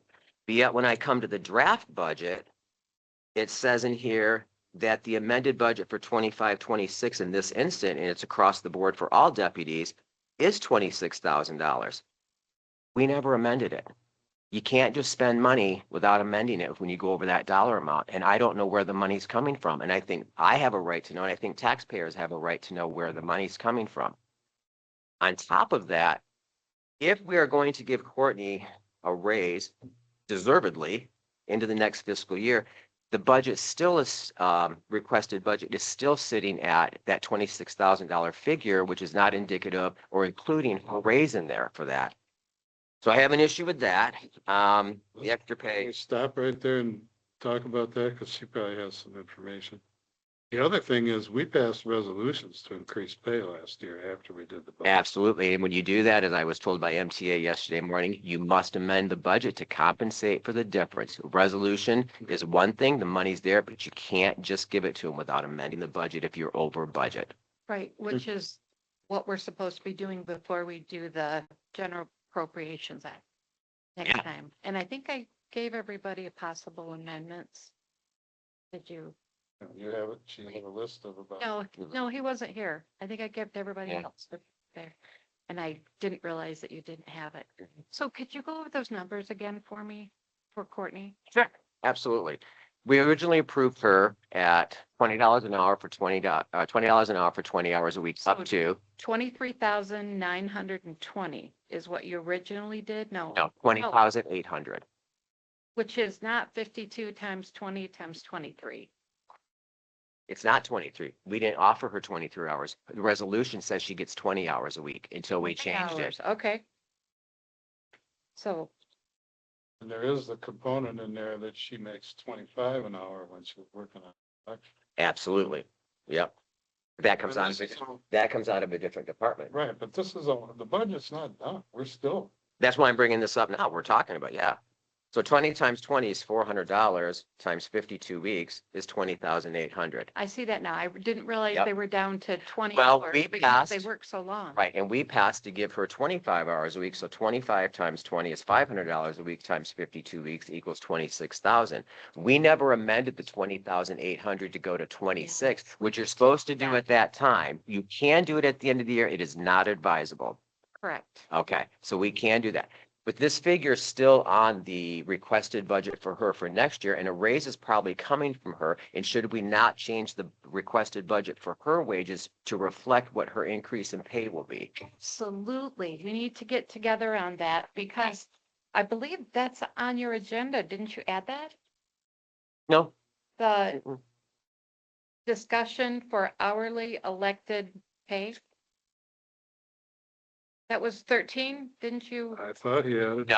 No. That was just to discuss the approval of, not her individually. This was just to No. discuss what we're gonna do next week. in She's support going of- to be part of that too, so yeah. Yeah, I guess I didn't know that at the time, but I guess now it can be. Yeah, okay. Did not know that. I was also curious about, thank you, Pam. Anything else on that? Anything you want to, Okay. Obviously Oh. appropriations. To be, Just ask. no, and you can call her and ask her these things. or stop in anytime? Actually, this is pretty new to me because I didn't, I am overjoyed that all of you guys are looking at this thing. Yeah, me too. too much, I am. too much. We even got Steve to look at it, right? Yeah. And Kevin looked at it, Greg looked at it. Yeah. all of them. Another question I have, as long as they're sitting there, and is I'd like an explanation if possible, why the ordinance officer budget was decreased by $5,000 from previous years. It went from 15,000 down to $10,000, and I don't know if that's going to be enough to. Sorry, I should know the No, numbers. oh my God, Yeah. there's 10,000 items. You should know all this. I should. No. Lord. The reduction there, that may have been me and it might have been a brain mishap. Whatever was allocated should probably stay there because now we have a full-time ordinance. That's what I was Yes. thinking too. If it was reduced because I and never that's took the any thing. money. Okay, yeah. That's why I bring it out to have Exactly. everybody look at Well, it. wasn't it also because he's going to be spending some time as sexton, if I'm, That's a totally Mistaken? separate. That's a thing. separate department, so that's already taken. that's what I'm saying, but so he works 5 hours a day. He's not, if he works 3 hours Oh, yeah. as a that would be- sexton and 2 hours as an ordinance officer, that pay isn't going to be full-time. I think you mentioned that before, Kevin, that he only has so much time. And if he's gonna split it up amongst the. Like the maintenance guys, perfect example. Yeah. They bill Parks and Rec when they cut 2 hours that day. They come here, cut, they bill the township 1 hour that day. He's gonna be in the same predicament. So I think maybe that's why it was lower. I mean, I don't want to speak to them, but that's the only reason. Last year Paul didn't take money for it, so Right. it shows. I just think it'd be wise because we passed him to. It shows because the budget shows how Right, much we right. spent. But we passed that he would also be, as needed, I think, to a certain degree. We certainly did. And if that's the case, then the money should stay, because what if there is a crazy month that things start happening all summer long? I think if it's been 15,000 for the last God knows how many years, I think it's safer to keep it there so we don't have to worry about it. Doesn't mean he has to use it just because it's there, Right. so there's that. Then I also still had this lingering question, and I know it's in the clerk's records, and Kevin, I think, believe you and I spoke about this as well. Is the compost site supposed to be included with the trash assessment? And I cannot get past that because I keep on getting told that it's not. It's supposed to come out of Parks and Rec. I looked, matter of fact, why you bring that up? We looked for the actual millage, Well, it's an assessment. It's not a millage. no, for Parks and Rec. Oh, okay, yeah. And then we looked for these assessment. We can't find anything other than it to be renewed. So there's no definitive answer, or no definitive, what is the money supposed to be used for Parks and Rec? Okay. Trash Trash. is Yeah. for the special assessment. Says on the. Is that, The special assessment Yes. is for waste, it's trash. But I mean, I don't think it should be involved with trash. I don't either. I think it's Um, throwing off the numbers. Oh, without that, the Yeah. trash fund is fine. You don't think so, Pam? I don't think so. I think Kevin and I went over the numbers and determined exactly how much, like not all those wages are compost wages. And that's The the biggest issue you have is, and the biggest issue you have is disposing of the branches and having somebody to rotate the leaves. no, That's compost. that was zero last year. We did not spend one dime on that. But you're looking forward to the. Now we're gonna do it. But what I also Someone wanted, said that they knew somebody that was going to be able to do that for you. yeah, that's here nor there. But what I also want to do is, and this is gonna need board approval, is take the maintenance guys. They are billing most of their hours to compost, which I don't think is correct. If they're working at the compost and at the compost site, they don't do any work at the compost. What they do is repair the equipment, salt, they do repairs. They don't actually physically do work at the compost site. The work they're doing is for other departments, which they should be billed for that. So I'm going to repeat what I said before to the whole board. I think you should work at getting job descriptions for everything. Maintenance, fire, everybody. To find out what exactly they're supposed to do. What do you as a board want them to accomplish in the time that they're there? And that's fine, but again, what I'm saying is they do not do physical work at the compost. Their office might be there, but what they do there is for other aspects of the township. And I have to tell you, I've never been at the compost and I don't follow them around and know what they're doing. So I'm going to take your word for it. So are But those, that's something you should be working with them Yeah. on. are those compost hours then? Change the billing. Are those compost hours then coming under trash, the trash assessment? Because How there's can that not someone, throw off the trash then? because there's someone there 2 days a week that allows. Those wages are fine. They're in the budget. We can accommodate those. It's the maintenance guys' wages who are driving that up. Because majority of their time is they're claiming that they're, Yeah, At the I top. think you're correct that they're working on different stuff. The only thing that I'm aware of would be actually running a tractor and moving the leaves. but they didn't even do that last year. No, but that is going to have to happen if they don't miraculously disappear like is supposed to happen. Cause I had estimated that they should be putting 5 hours a week in the rotate. I think their wages were like, how much? $16,000 towards them? For everybody, for the person that mans the compost. The person who mans a compost made like $6,000 or something. So there's 16 altogether. Yeah, so there's $10,000 of maintenance claimed against that trash fund. Cause that's where it goes to. Well, that's something we can check later. I don't think I'm gonna be able to provide you with any answer sitting here. So yeah, we can work on that later. Did you have more? I just have a quick question about this. Okay, so for me, this is how I figure it in my head. It probably won't make any sense to anyone else, and this is rhetorical in a sense. Does GFL take care of the compost? The actual physical compost twigs, branches, or anything else? Only the stuff that they pick up. We I have know, what, right. 5 leaf They pickup do- They days? do nothing with the compost. Exactly.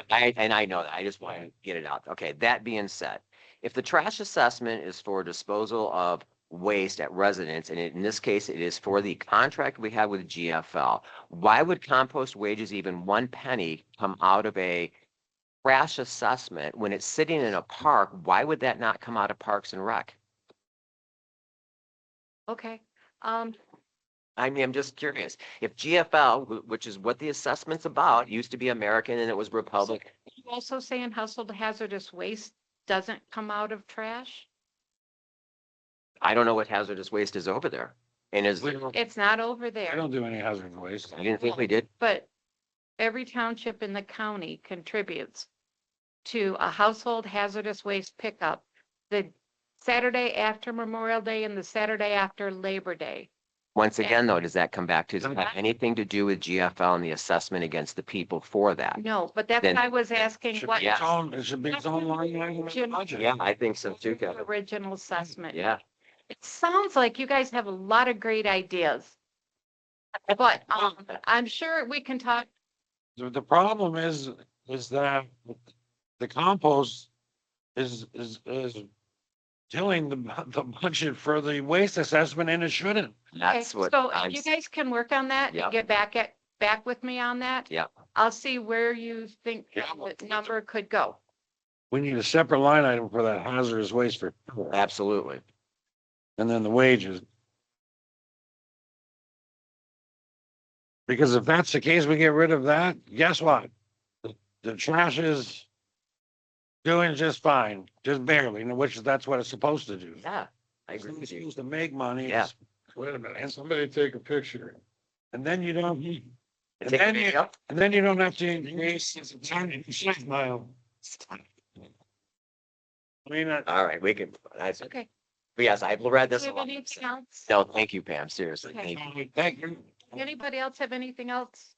No, I was gonna ask you if you had heard anything in the grapevine about the state had come out swinging heavy, the compost sites. You know, all that crap about a year ago, then it turned into the, mutual sharing of equipment, then the whole thing fell apart. We may be saddled with some version of the state saying that this is exactly what you need to do in a compost site. And I don't know if that's gonna take money or not. Well, We'll find out. Hey, if it comes down to it and they say you need to do this, this and this, and we don't have the money. And Well- would those funds come out of the trash assessment, which would throw us off because it shouldn't? No, I don't know about that. I'm saying that it's probably gonna come down to where if they force other townships to use compost sites, Mhm. we're out there, we're one of We'll them. start, then we start charging them, yeah. Yeah. That may happen, because whatever their first thoughts on how to do that seem to have fallen apart. Okay, Thank you, sir. Thank you. Yep. Anytime you guys want. now believe it or not, Let me the know. next one is just like that. I don't know if you covered it in all of what you just did. Determine, oh, no, that's the same. Make sure you didn't skip something there. All right, number 7. This should be kind of quick. Determine an amount we're comfortable with for individual department spending without prior board approval. and forward it to our legal firm for clarification. We already went through this. I don't know that we landed on a number. Legal firm had some different thoughts about what we're even talking about, if it were fund or something, but if we can get a number, I can send it to him and say, okay, I think it was like $500 or something. we were kicking 500 around, I'm okay with all, actually, to me, 1,000 might be a little better, because you're going to get approval from the board at the time it comes to the board, but it's like emergency, you might have an emergency that's more than $5. I don't really, I mean, whatever it is, if we come up with a number today. I say 750. Yeah, we'll meet in the middle. Meet in the middle, 750? How about this? Any number from you? 750 works for me. No, really, it's just, I'm gonna reverse it and Sure. throw it at him Yeah. and say, all right, what do you think?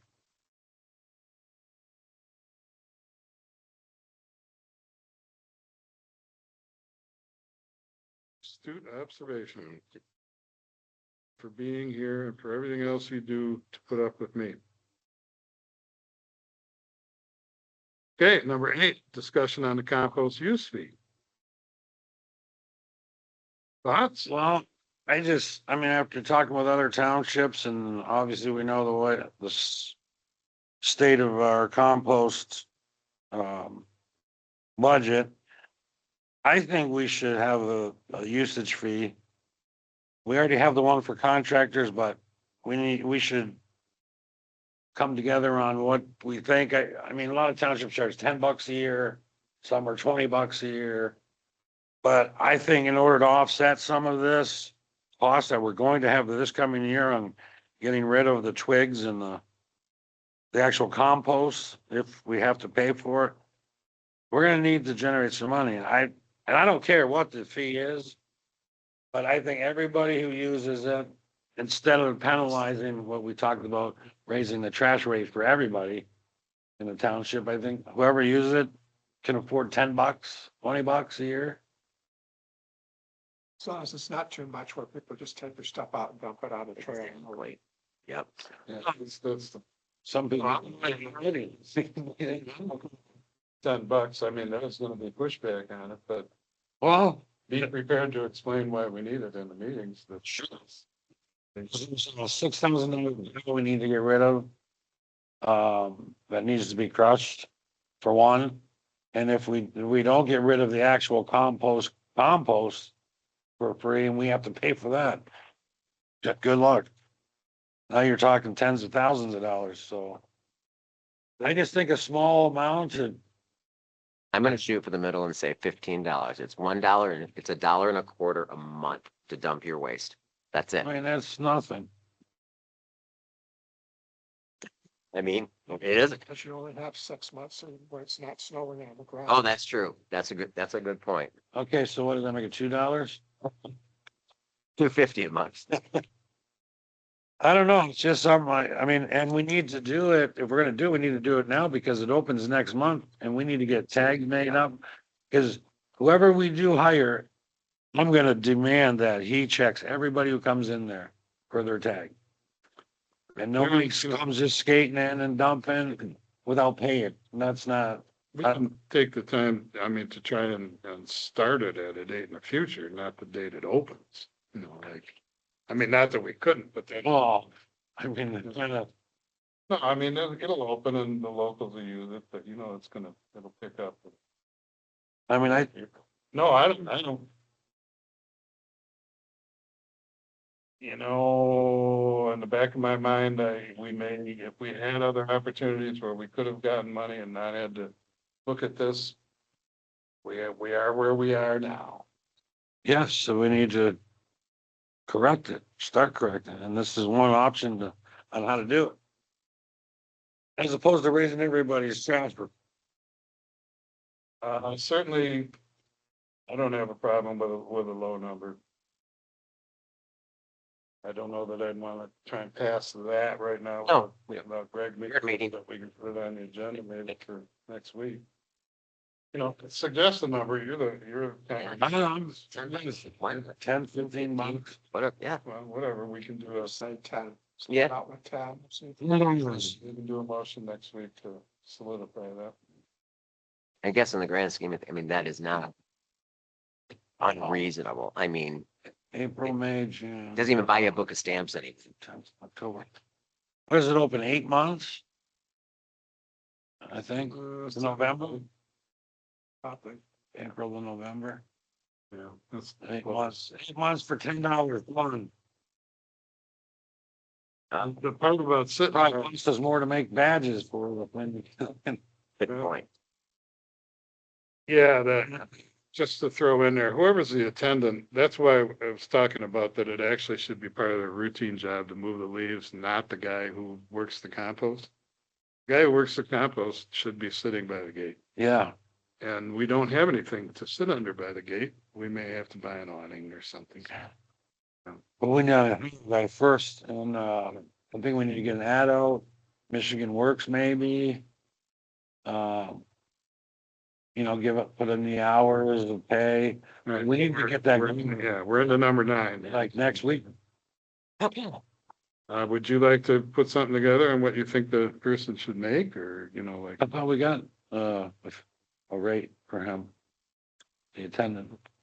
it's probably $15, No, I think it's 13. whatever it You is. see it, 13? 15? We'd have to make the stipulation that, because the previous one, I think, was you would do work on the tractor while you're there. That doesn't work out well. So if they're just watching the gate, they can bring a TV down. Oh, I care. What's that? Well, Yeah, change it. If we're gonna hire, we're hiring somebody not to be in there doing things. let's go to, and I'd like to, instead of putting it in the Houghton Lake Resort, or why don't we go to Michigan Works Sure. and see, you can hire somebody out of there. If you would check into that, I'd be all in on it. That, the lady who runs that has been here a couple times looking for ways we could use them, especially youth in the summer. That's another thing we should be looking at. I know, Richard's grandson worked last year at Michigan Works as a high school kid, possibly. Sounds good. All right, Okay. Any other matters? We are now to ordinance officer. Per Mr. Monet, what do you want to do here? After doing the research too, and we do not have to pass a resolution in this place, but in this instance, we should, pass it as such for the position, not the person. I believe it's deemed, and I'm going to say now, so is it pretty clear, real quick, that the compost site attendant's position is at $15? Just. Yeah. Okay. That said, anyone, I don't care who it is, that's looking at enforcing our ordinances by resolution, which has been on the books for years, and for the health and welfare of the people in this community, most certainly should be making more than a compost site attendant sitting there. And I would all 100% before increasing the ordinance officer's wage as such. I know we talked about this last week, but the problem I had was we were going to amend the last one, this, and this. All we have to do is pass a motion that we're going to increase the ordinance officer's wage, which then amends the old one. You got a number? $17.50. Again, without gray hair. Yep. But, I wanted to bring it up. I mean, I was at 17, Yep. 15 hours a week and asking you. Yep. And I did also too, I thought it could work this way too, that if we wanted to, and we kind of, I think, could toss this around, the idea that we say, X amount of dollars for so many office hours and as needed. I'm gonna go with, the advice of the attorney is that it is his job. We gave him his expectations. And I'm fine with that. In fact, I've talked a couple times this week, he's doing a great job. Coming to me and asking for advice, I'm kind of declining. I'll give you what I know. I don't think the township board should be involved in interfering with that person's job at all. You may have seen in the paper from Lake Township last week, they're embroiled in should we accept anonymous complaints? And they're actually moving in a direction that is completely contrary to what our law firm, our municipal law firm said. They're looking at it like, well, if you get anonymous ones, put them all together and bring them to the board. I personally don't want any part of that. I don't think what I said had anything to do with that. I No, think it's what I'm the response. saying is, no, you're talking about amending, we're trying to amend where he is at a particular time. I don't want to do that. No, If I don't want to do anything that interfere, because it's his job. so we're not going to set hours? No, we're setting hours, but I'm not gonna, I would not favor saying you need to do X amount of those hours. I didn't say needed to. He was Say what allowed you want to do again. that Please. he can have, the office is open 23 hours, so we'll just throw 20 hours out there. The ordinance officer will make $17.50 an hour to work up to 20 hours a week, office hours, and as needed in the field. No. What do you mean, no? Well, that's just. Just curious. What do you mean, Bill? No, I know, but, I think you would agree with what you're saying. okay, then we have to say something. And if we're not gonna get, that's your idea, but we don't need to. Oh, we don't have to make a decision, then what are we gonna do? Just, is, That's your idea. I get it. The number of hours that the person's gonna do, if he wants to, if he needs to work 10 hours in here and 10 hours out there, that's what he does. He works however many hours per week, and that's it. oh, no, I can't do that. If somebody makes a call and there's a complaint and numerous complaints that something really drastic happens and he has to be out there every day, we're not gonna pay him. I think that's a bad idea. Okay. Yeah, if you do, use the mic.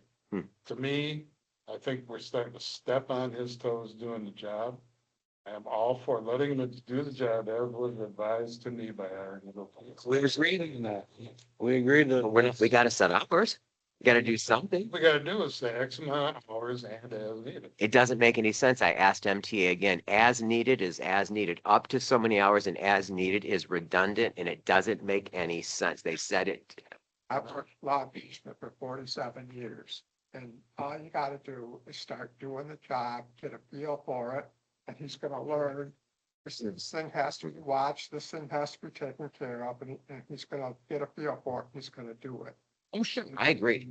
And so, Yeah. so to say he's gotta work 20 hours in the office, I didn't say he has to. It says up to. He can go for one. That's what up to means legally. He can work. up to me. You know what you do. I'm just saying. Saying is you don't have to put up to 20 hours, up to 20 hours. All you gotta do is say, this is how many hours we're gonna have him work and as needed. And he can decide what he's gotta do out in the field, and he can decide what he's gotta do at the thing. And he doesn't need us telling him he's gotta be in the office 20 hours. Didn't say He's that. got 20 hours to do it. He's got this many hours he's assigned to, and he can do what he needs to do. Well, that's interesting considering the last go around, you voted up to 20 hours. You voted yes for it. I'm talking about up to 20 hours of working. I'm not talking about 20 hours of sitting in the desk. I didn't say that. All right, we did not determine hours last time. I thought you guys did. It said it was up to 20 hours a week. Maybe I'm wrong. We determined a wage. I don't know if we did the hours, because everything else fell under, we need to talk about this, and it didn't get settled. The wage. So he was hired without any guidelines. I thought my understanding was we're gonna give them $15 an hour, and then we're gonna look, and we have to talk all these details out later about whether we're staying. Get Huh. them up. Hold on. No, Yeah, you got, valid ideas, I'm just saying. Yeah. I'm gonna always land with, this is not the first Yeah. dispute between MTA and our attorney. I will remind you and everybody, our attorney represents MTA. And he has told me Yeah. pretty clearly where the division is. If he says we can do this, I'm okay. If MTA says Yeah. we can't, I can ask him Sure. again, but I don't have it with me. I would just like to say for the record, once again, going through all the resolutions, about 4 or 5 years ago, which we're bound by this. is this on this topic? Yes, it is. The Lyon Township Board passed a resolution that they would follow to the letter of the law, MTA governance. It says it right in there. It passed unanimously. So I find it really interesting that we're not going to listen to MTA, but a resolution was put forth by the board that we're bound to that says we're going to follow MTA governance. Good point. Is that all for the? Yes, sir. workshops? Yep. Okay, moving on to Yes. 12 is Sexton. Thanks, Pam. All right, as far as the If you- section, If you, sorry. excuse me, if you have to be somewhere, I could shut it down. And Courtney's not working overtime. How much for 23 hours? 25 hours. This is gonna be quick, Hang just. on, we need to switch note keepers or something. Courtney, do you gotta be somewhere or? We're almost done. Yep, this is gonna be very quick. Skeptical. It's, I even think we got to the good stuff. on April 20th of 2022, the former Lyon Township Board passed a motion to hire Eric Carlson for sexton duties at $14 an hour. On July 20th of 22, they hired Thomas Fay to be an assistant sexton for $12 an hour, up to 10 hours a week. It is, in my opinion, we have one gentleman doing the job that two used to do for a minimum of 10 hours a week. And I've heard nothing but good things about his efforts and his work ethic, and I want us to consider increasing his wage. That's a $26 an hour position that the old board used to pay. For that 10 hours a week, and then the rest was just the one individual up to 20 hours a week. And I think it would be appropriate, considering what's involved with this section. Once again, and I didn't know this until today, if you have a compost site attendant sitting there for $15 an hour, I think it's just would be deemed appropriate. I agree with that, but the problem is now our sexton is not doing it full time. He will only be, the only thing the sexton will be doing, because he's ordinance officer, is the burials. Mm-hmm. All the yard work is gonna be done by our maintenance guys. What do you mean won't happen? No, they will do it. Read that, when it wasn't busy, I would do some of the maintenance. Oh, This is Work duties, exactly, damn work duties. no, this is exactly what we did not do. We did not discuss these fine points before, and we still need to. Okay. I'm gonna suggest that if, no, I'm not saying there's anything, there's no way he can work it as a sexton and the ordinance officer. You can't do it. He'll be working 10 hours a day. and there's probably no way that all of his responsibility other than burials should be removed from him at the cemetery. You didn't even know that was. I guess then this goes back to hours. You know, he's gonna work more hours than deputies? Well, Come on. if you're gonna use the mic, I'm gonna say it again. This is what happens when you get in a hurry to do something and you don't work the details out first. So here, and that's fine. Here we are. We got it. We've gone through that many of times. It's hard to done in a hurry. Well, the hiring of the ordinance officer, I didn't support because we didn't do this stuff first. But we're here, so we're here. That figure. I'm glad I added it to the agenda. Yes. Bruce, Right. being that you are the person, you might as well come up and speak the piece. Yeah. I don't have any peace, but, I'm just telling you that, from what I'm seeing, the ordinance officer isn't gonna take that many hours from what I'm seeing so far. Get to answer a few complaints, which can easily be It is taken. Let me finish, please, Okay. please. As far as the cemetery and doing part of the maintenance, I know you won't agree with me, Kevin, but I care about that cemetery and I'll do a much better job. I'm just saying, when I'm not busy, I'm not gonna pile on hours. I don't even wanna do that. But like certain times when I'm not busy, certain things that I do that really nobody else here knows that I do, that need to be done because I care. And I think I care more than the maintenance department. And that's all I'm saying. When I'm not busy doing both, doing the burials, and God knows, I have like 7 burials coming up in the next 5 weeks. That's fine. But right now, I'm not doing really much of anything. I'm doing some stuff that Paul just gave me today and going through some records. I did the liquor thing yesterday. I took in a couple calls. That took like 3 hours, all that. That's fine, Bruce, but what I'm saying is this is the winter. In the summer, you don't know how many calls you're gonna be getting for ordinance violations and whatnot. That's what I'm saying. I don't know. Yeah, I'm gonna take care of that first, of course, but I'm saying in between, and it doesn't take that long to take care of issues. It really doesn't.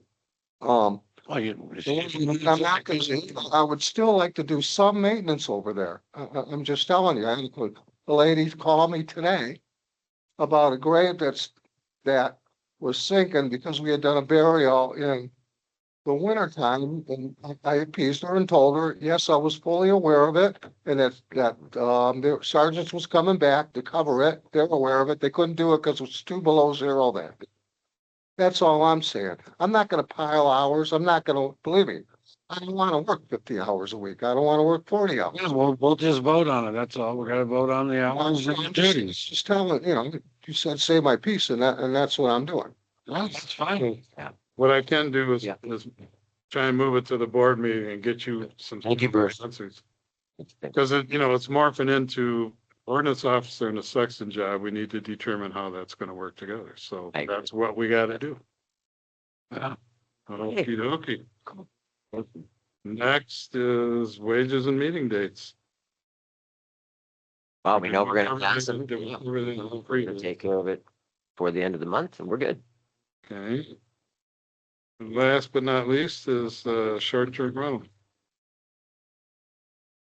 So you want me to go back on this? So, I know you didn't want to put this on the agenda, Paul, but it needed to go on. And I will just say this, we got given the planning commission's recommendations, I don't know how many months ago now. We haven't done anything with it either. We each take that, pick it apart however you want. Submit everything and then we vote on it or we do nothing. But I will say this, if this does not happen again, I'm going to be reluctant to vote on anything that comes before this. If we do not sit down and do this, because this has gone on now for, I don't know, year and a half. So I agree 100%. I was on the planning commission when they went through the short-term rental thing. we owe it to Was to it really? at least go through what they produced for us. And I don't know, I've heard excuses about, we gotta get the budget. Budget's done. No, there's no more excuses. Let's look at this.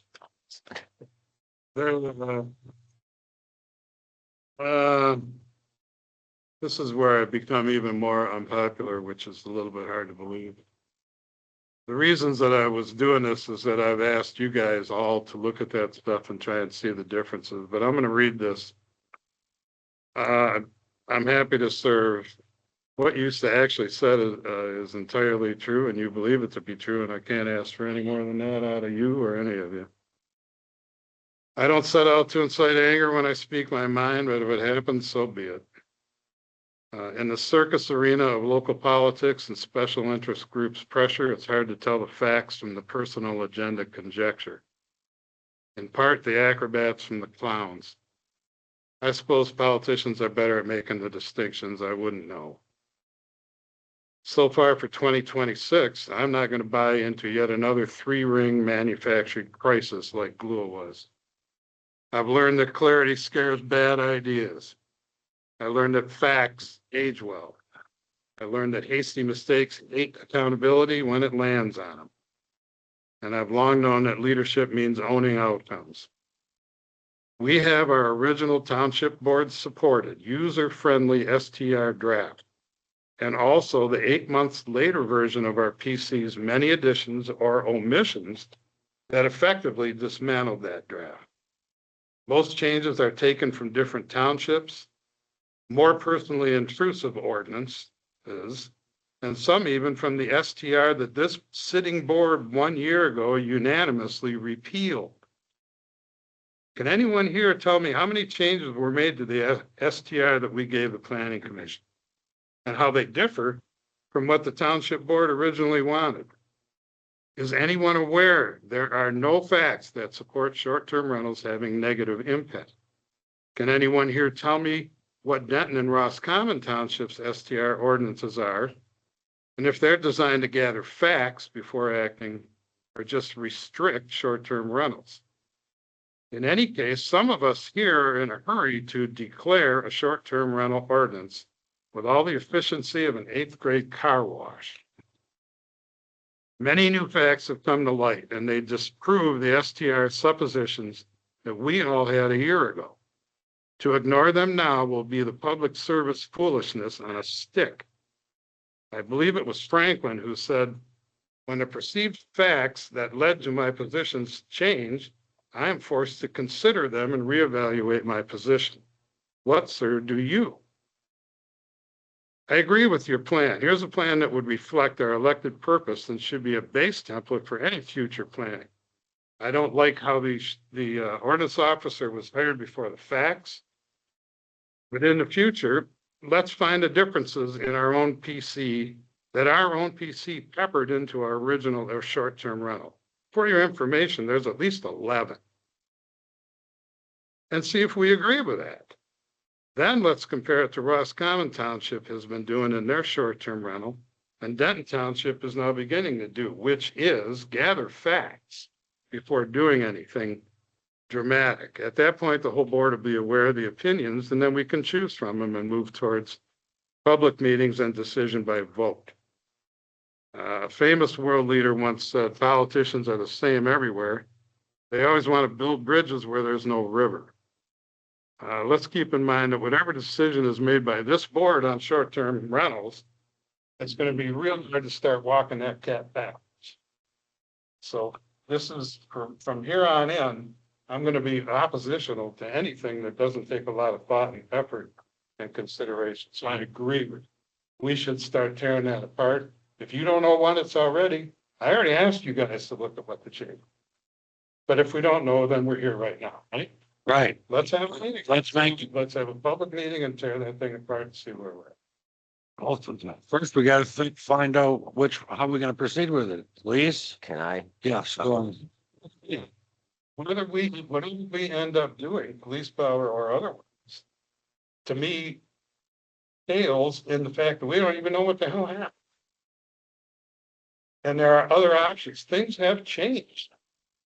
In the year, from where I was a year ago till now, I got all these new facts that change every way I'm thinking about this. When you say fact, what?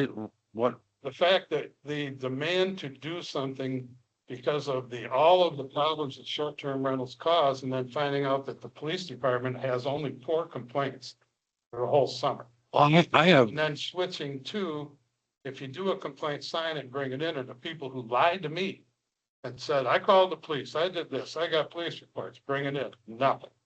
I have not one legitimate complaint on a short-term rental in the 8 months that I was doing it as an ordinance officer.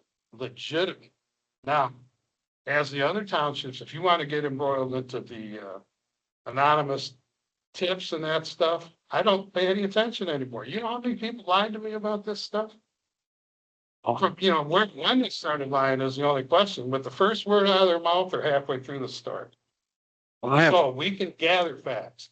We can take legitimate complaints and we can act on it later, which is what Denton did.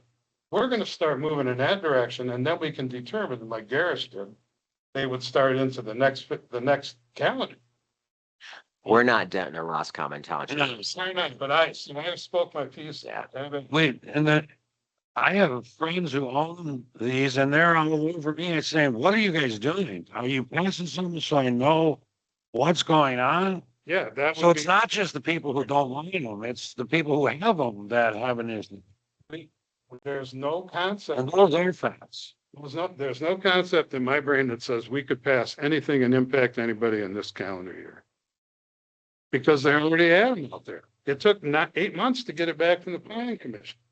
I want to I'm chime in. not saying it's his fault, but I mean, it took so long to get it back. By the time we spun the wheels and did anything, people were already screwed. That's what Garrish realized. That's what Denton realized. I'm sorry. I'll stop. No, that's okay. I have a lot of information on this. I don't have it with me, but I have a lot of it memorized. Mr. Barta, I have received your email. I appreciate it. I did do a lot of research, based on things that you mentioned too. I have over 900 pages of documents now on my iPad from different townships, state Supreme Court rulings, appellate court rulings, this, and this. And in my opinion, everything that's happening right here, right now is the cart before the horse, because this board hasn't even decided, and I know Supervisor Bertrand, you said it doesn't make a difference. It does make a difference. This board doesn't even know if we're going to if we try to pass something as far as a short-term rental ordinance using zoning, Act 110 of 2006, or straight up police powers, Act 245 or 246 of 1945. That is critical for me because at the end of the day, all the time and resources and money spent for a planning commission to look at this is null and void if we pass it as police power. Michigan law does not require a hearing or a planning commission to look at any of this. We can throw it away and it doesn't mean a thing. And I've conveyed this, and you weren't here, Steve, when I've conveyed some of this to Kevin before and Greg during that meeting, that at the end of the day, I think the first thing we need to do is, even if we were going to consider it, even if Supervisor Bertrand disagrees, but there's 4 of us, what direction do we want to go, if anything? Citizens have asked us to look at this. At the very least, we owe it to them to look at this. Garish has made an aggressive move. Lawsuits are coming, I'm sure of it.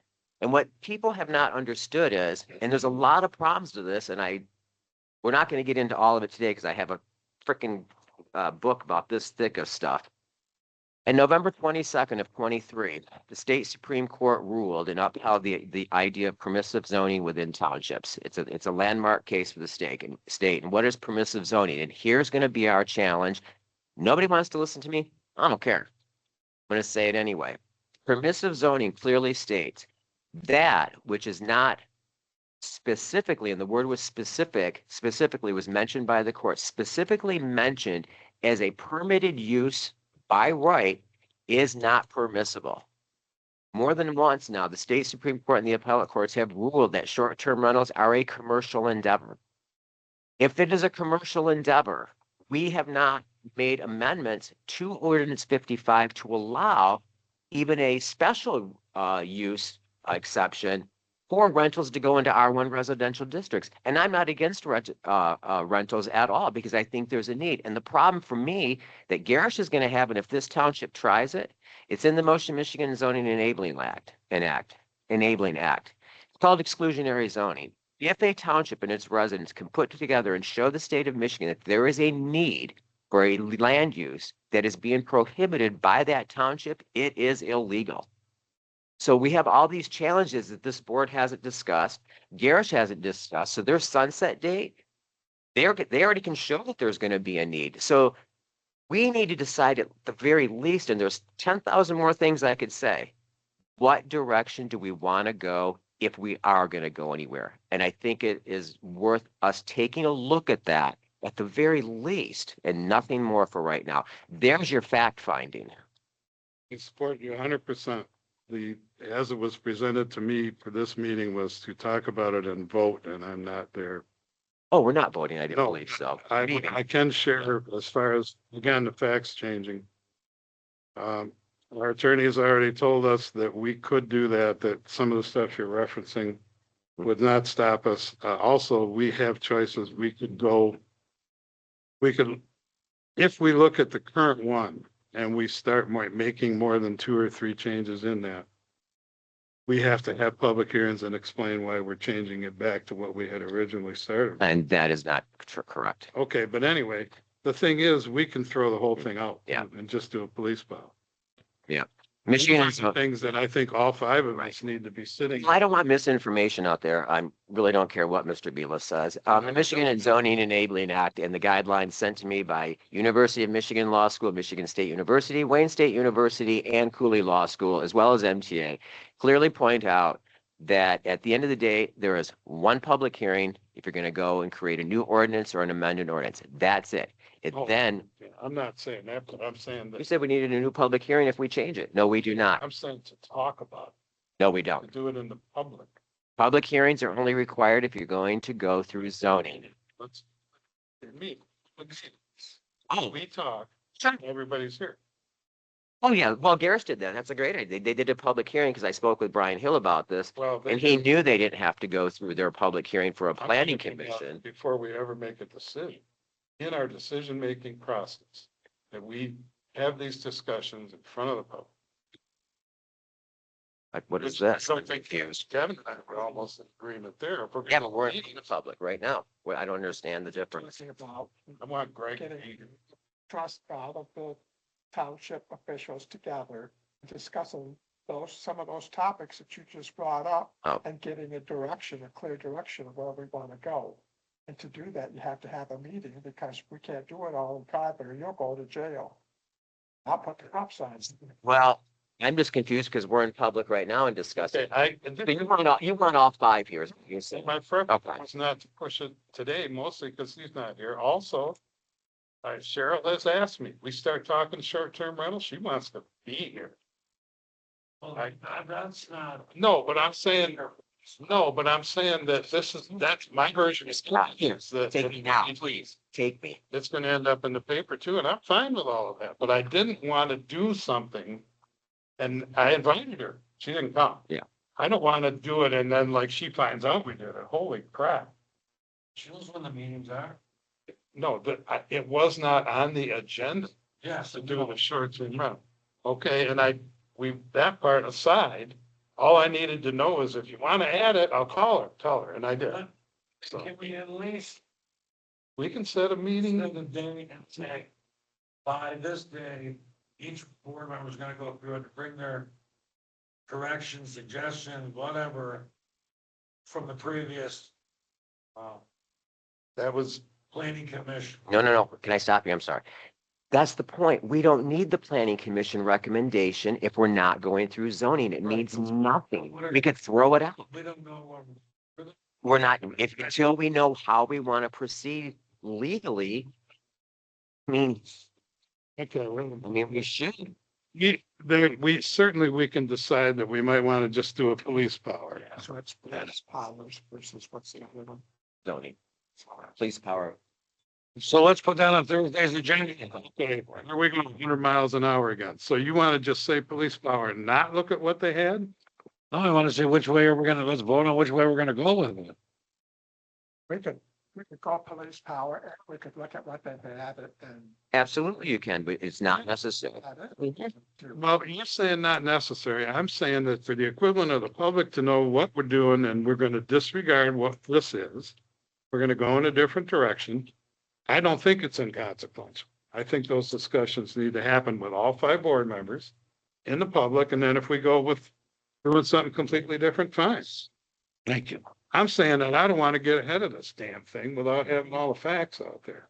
Because not only is there ours, there are the other ones that are new based on information that decided, hold your horses here a minute. Maybe we should just start gathering information and see what we got.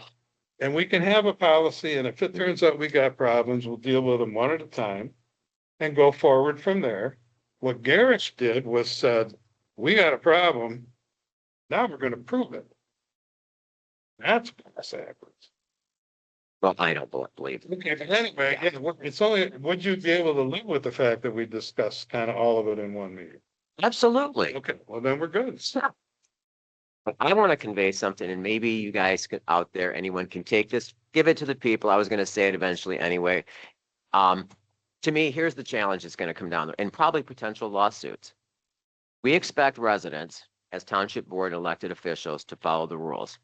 And I can't believe, looking across the state, I have not found one Supreme Court case or appellate court ruling based on this fact alone.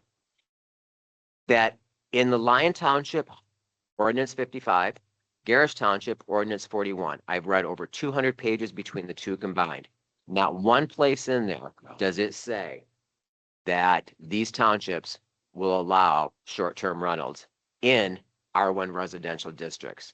But yet, if we don't do it the right way, and Garrish has already done it, they're already violating their own ordinance. They want everyone else to follow the rules. We want everyone else to follow the rules, but yet they're allowing what are deemed commercial endeavors into their R1 residential districts without doing the proper zoning first to make them legal. My play is that you make them legal per the zoning, so everyone's on the same page, and you regulate them with police powers. And I think it's shameful.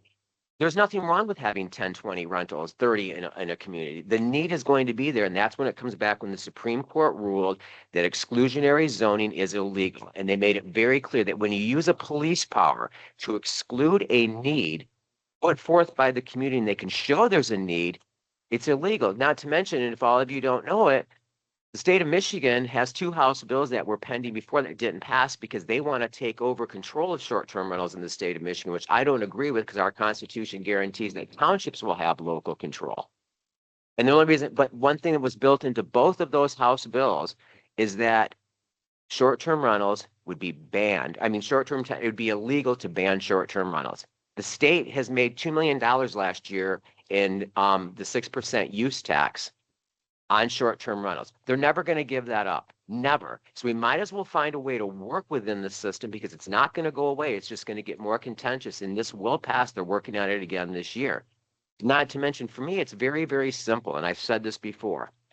Any residential use of a property that is used in a commercial way that is subject to the mandated 6% use taxes put forth by the state of Michigan is a commercial endeavor and should be treated as such. And we should move forward with looking at them in that aspect and regard.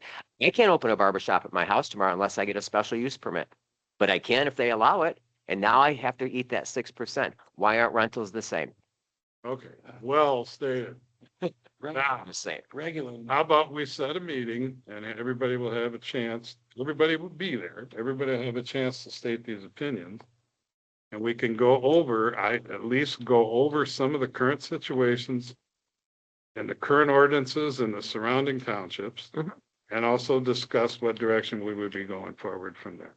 And I will also bring the legal opinion from our firm to that meeting. Yep. So you have your phone. Look at some dates. I'm assuming an evening or no? That's for the public this evening. Yeah, okay. All right, well, next week hearing and board meeting. No, that's, and we are not done with the budget, for God's sake. I- We're hammering on it every day. Easter's April 5th. You want to go after Easter? That's probably a better idea, yeah. So there we are, 6, 7, 8, 9, or 10. Well, Wednesdays for you. Oh, Steve has I don't know if he's that far ahead in his scheduling or. Wednesday, the 8th is also our work session because it's the second Wednesday. I'd like to not do it. I wanted to, I shouldn't have said special. It would be a special meeting Yeah. to discuss short-term rental. Monday evenings, people like Monday evenings? I don't know. Yeah, Monday the 6th. Well, that's the day after Easter. People might be a little, I don't know. Monday. I don't.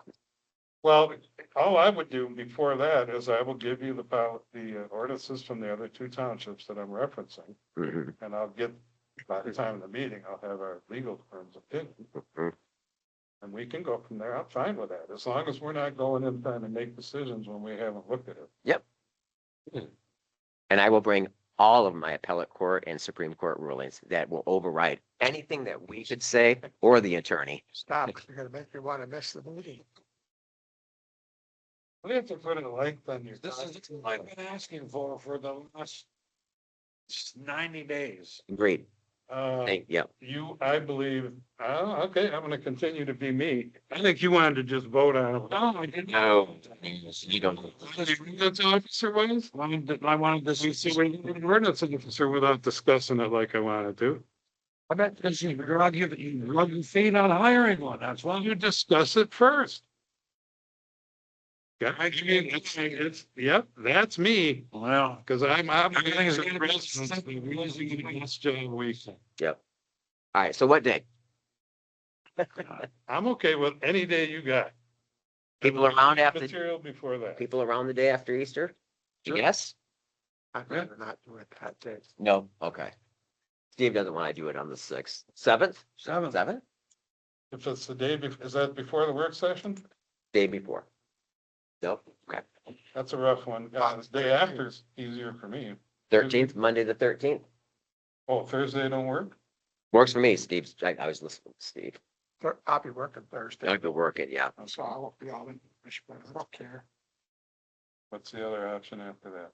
It's hard, the day before the work session, I'm pretty busy with all of that crap. Well, Thursday the 9th, that evening? I can do that. What about you? Let's just call it. That- What time though? What time would be best for you? 7, 6? I'll be working, yeah, probably 7, Okay. 6:30. Thursday the 9th, 7? Yeah, I'm okay with Going that. once, going twice? Yeah. Okay, that will be a special meeting on short-term rental only.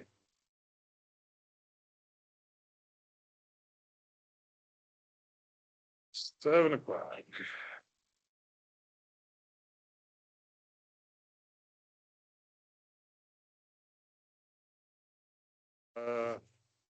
I would entertain a motion that we adjourn this, Well, we have public comment. I'm sorry.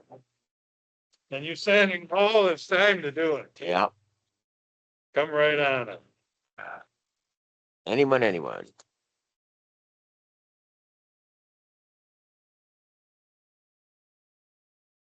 Good afternoon. I'm gonna try and go fast because you guys stimulated all kinds of thoughts for me. Yeah, well, Yeah, you're right. That's me. first of all, just the ordinance officer, 20 hours a week, but it is seasonal. I think Kevin's point is legitimate in that, hey, we have a lot of people who come up on weekends and they have problems. If you've got an ordinance officer who's trying to complete his 20 hours a week by Friday, he's not going to be there Saturday or Sunday. So if you don't give him a little bit of slack, unless you're expecting him to maybe work, say 6 hours on the weekends or something, but I'm hopeful that you guys are considering that because, I know there are a lot of things that start happening when people show up at their house. They're not usually there and it's like, you got questions. So, I'm hopefully you guys, consider that. As far as the compost site goes, I would encourage you guys just to charge everybody. Today, I mean, the compost site is a community benefit. It's, whether or not people are taking their stuff there, a lot of their stuff ends up there anyway, whether they're paying for somebody to use their yard or something. So you want a special assessment? Well, however you would do that, maybe it would be in a special assessment. But I mean, personally, I do use it. But I know a lot of my neighbors, they take it and dump it in the woods or they take it down the 2-track. And if all of a sudden, now they've got to have a tag to get in, they're not gonna, some of them may take it over, but they're probably not gonna buy a tag and there's gonna just be more stuff in the woods. And I mean, it's happening today. I know that they're doing it. Encourage you to take pictures when you see it and get them to Bruce. Oh, people dumping them? in the Yeah. woods. Well, and again, I will, but I don't want to be that guy either, and. Then it's an Yeah. accusation. Yep, but absolutely. So I just see it happening a lot more. And so I do think that, if somebody's got to buy it. I mean, today you just get one. And that way you cover your costs and other stuff. So anyway, and it's not a significant amount, $10 or whatever it is. I mean, it's not huge. So I think people understand costs go up. You just have to sell it, in my mind. As far as the security camera goes, I think that's a great idea, but I don't know how the other security cameras work within the township, but you want to save the history, you want to be able to record it. I don't know if you can do that today or not. Okay, and that would probably happen down there as well. Right, there'll be signs posted that it's there. Yeah, okay. You need more than one because if you got somebody who shows up to vandalize it, you want to be able to catch a license or a car, something like that. So if you just have it on the fish. Power, power isn't everywhere. They're like, to do it with power, it's $5,000 a pops. Yeah, the POE, I noticed on the estimate, it was POE, so that's power for that. So, and it implies a connection to the network here. Well, there is a Wi-Fi connection that comes, Courtney can review cameras. Yeah. The problem with this box up there, You woke her up. the box that's currently there at Phoenix does not have a place for two. That's where we went first. Can we just run another one off of that? Interesting, because if it's Ethernet, then there's 4 pair in there. And you probably could do something if they can split it, but they're going to, on the bill, it look. When you were saying cameras, what I'm saying is we'll put a new one in with a better view and unplug the one on. Oh, However, but yeah, but it is a piece, so I agree with our Parks and Rec, whoever she is, that it's an art, we don't have too many in the township, so I think it's worth protecting.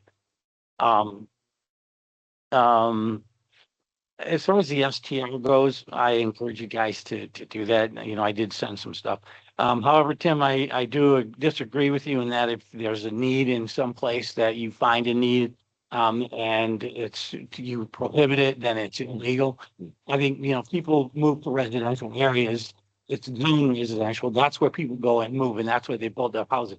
They don't want to, they don't, there's going to be a need for a grocery store in there, but they don't want a grocery store in their neighborhood.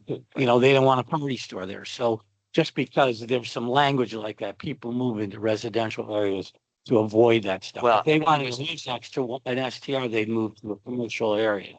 I didn't say that was my opinion. That's the state Supreme Court ruling. Well, you know what, I don't think you have to, I think you can look at that and say, because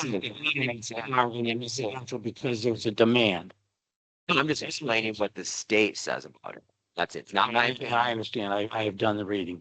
And then lastly, you know, I do appreciate you guys working together, you know, because, you know, and certainly not everybody has all the same opinions on things, but so I did want to be sure and say that, but in the budget, you know, it occurred to me that I think Pam had mentioned that there was like $200,000 in there that was relative to a grant. And it seems unusual to me that we would put money in a budget that we really don't have. And if you look at a budget and there's money in it that you don't have, you think you may be under budget and we've got money to spend. Whereas if you're relying on money that you don't have to put it in there, I think probably distorts the budget and gives people a perspective of what we have that we don't have. So Yeah, in any case, that's all I have, and you know, drive carefully. Yeah, use both.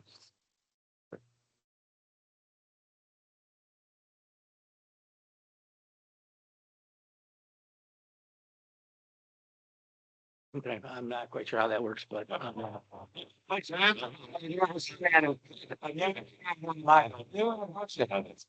awesome. That's good. Budgeting. I just have one comment to make. I didn't really know very much about millages until I got a little bit more involved with up here and that kind of stuff. Villages are really specific, so there's quite a bit of money that will go towards these grants. And I'm assuming it's going to come from the villages that are deemed Parks and Rec, because that's what we have the millage for. But do our millages permit us to pay money out for those kinds of for grant matching funds? I don't know. And I think it's just something that you need to Fair question. check and make sure that the millage allows for that, Fair question. because they're pretty specific on some of those language on some of those things. You can't transfer millage monies to other things and that kind of stuff. And I don't know what our millage money said. I don't like. You can talk to Beal about that. It's not a Beulah thing. It was more when this all started. It came down to that it was in the grant writer's opinion and in what we were doing, the money was available in the Parks and Rec budget and everybody understood it was a millage. I don't remember if I asked Beulah that specifically. I know that she writes a lot of grants. The millages, and I read the one for Parks and Rec today from the last time it was done was 2016. Oh, wow. And they go through 2027, which is ironically coming up next year. But it's very vague what it says in there. Okay. Yeah, It just says for parks, recreation, cemetery. The cemetery is part of that. For equipment, maintenance, daily usage. So it's really, I mean, you need an attorney to probably well, that say if it's legit to do. I'm wondering if matching funds is under that umbrella. I don't know. Well, a similar thing happened with the fire department stuff, and the attorney did say there that like anything that goes towards that, anything that's related to that, it's kind of like, it's okay. They're not gonna spell it all out. But that's certainly a fair question. Well, and I think the more that you get specific with spelling it out, you also rule out other things. Exactly. I think they try and leave it wide open. Yeah. That's why we ended up. Just thought I'd. Thanks, Marty. Thank you. Yeah. Yep. Anybody else have? Right on up. I'll be real quick. Patty Dabrowski, Lime. Paul, you put a lot of thought into your prepared statement, sharing your thoughts. Are you willing to share that? Could I have a copy? That was actually my annual budget speech, but sure. The parts. I honestly, and I don't mean this, in a I can give you a copy. I don't mean it in a derogatory sense. So many people lie to me. Everybody lies to me. I have to just pull back and go with the facts. And therefore I'm not known for being real pleasant, and it's probably not gonna get better in this next fiscal year. All good. Yeah, I'll look for it. Well, it's not like I didn't tell you. I don't lie, especially during lunch. It's nice week. What's happening right now? Yeah, exactly. Big for me. There you go. That's a good one. That's a good one. I take. Should we close the Actually, meeting? Part of the reason I did that is because I've done stuff before with Cheryl from the resort who does an excellent job. If I don't put it in writing, there may be a small misquote in the paper that means a lot. I don't. Motion that we close the meeting. I'll second that. All those in favor? Aye. Aye. Those opposed? Okay, we're done. What time? Oh, Good God almighty. Yeah. Whatever happened to that? Nothing over an hour.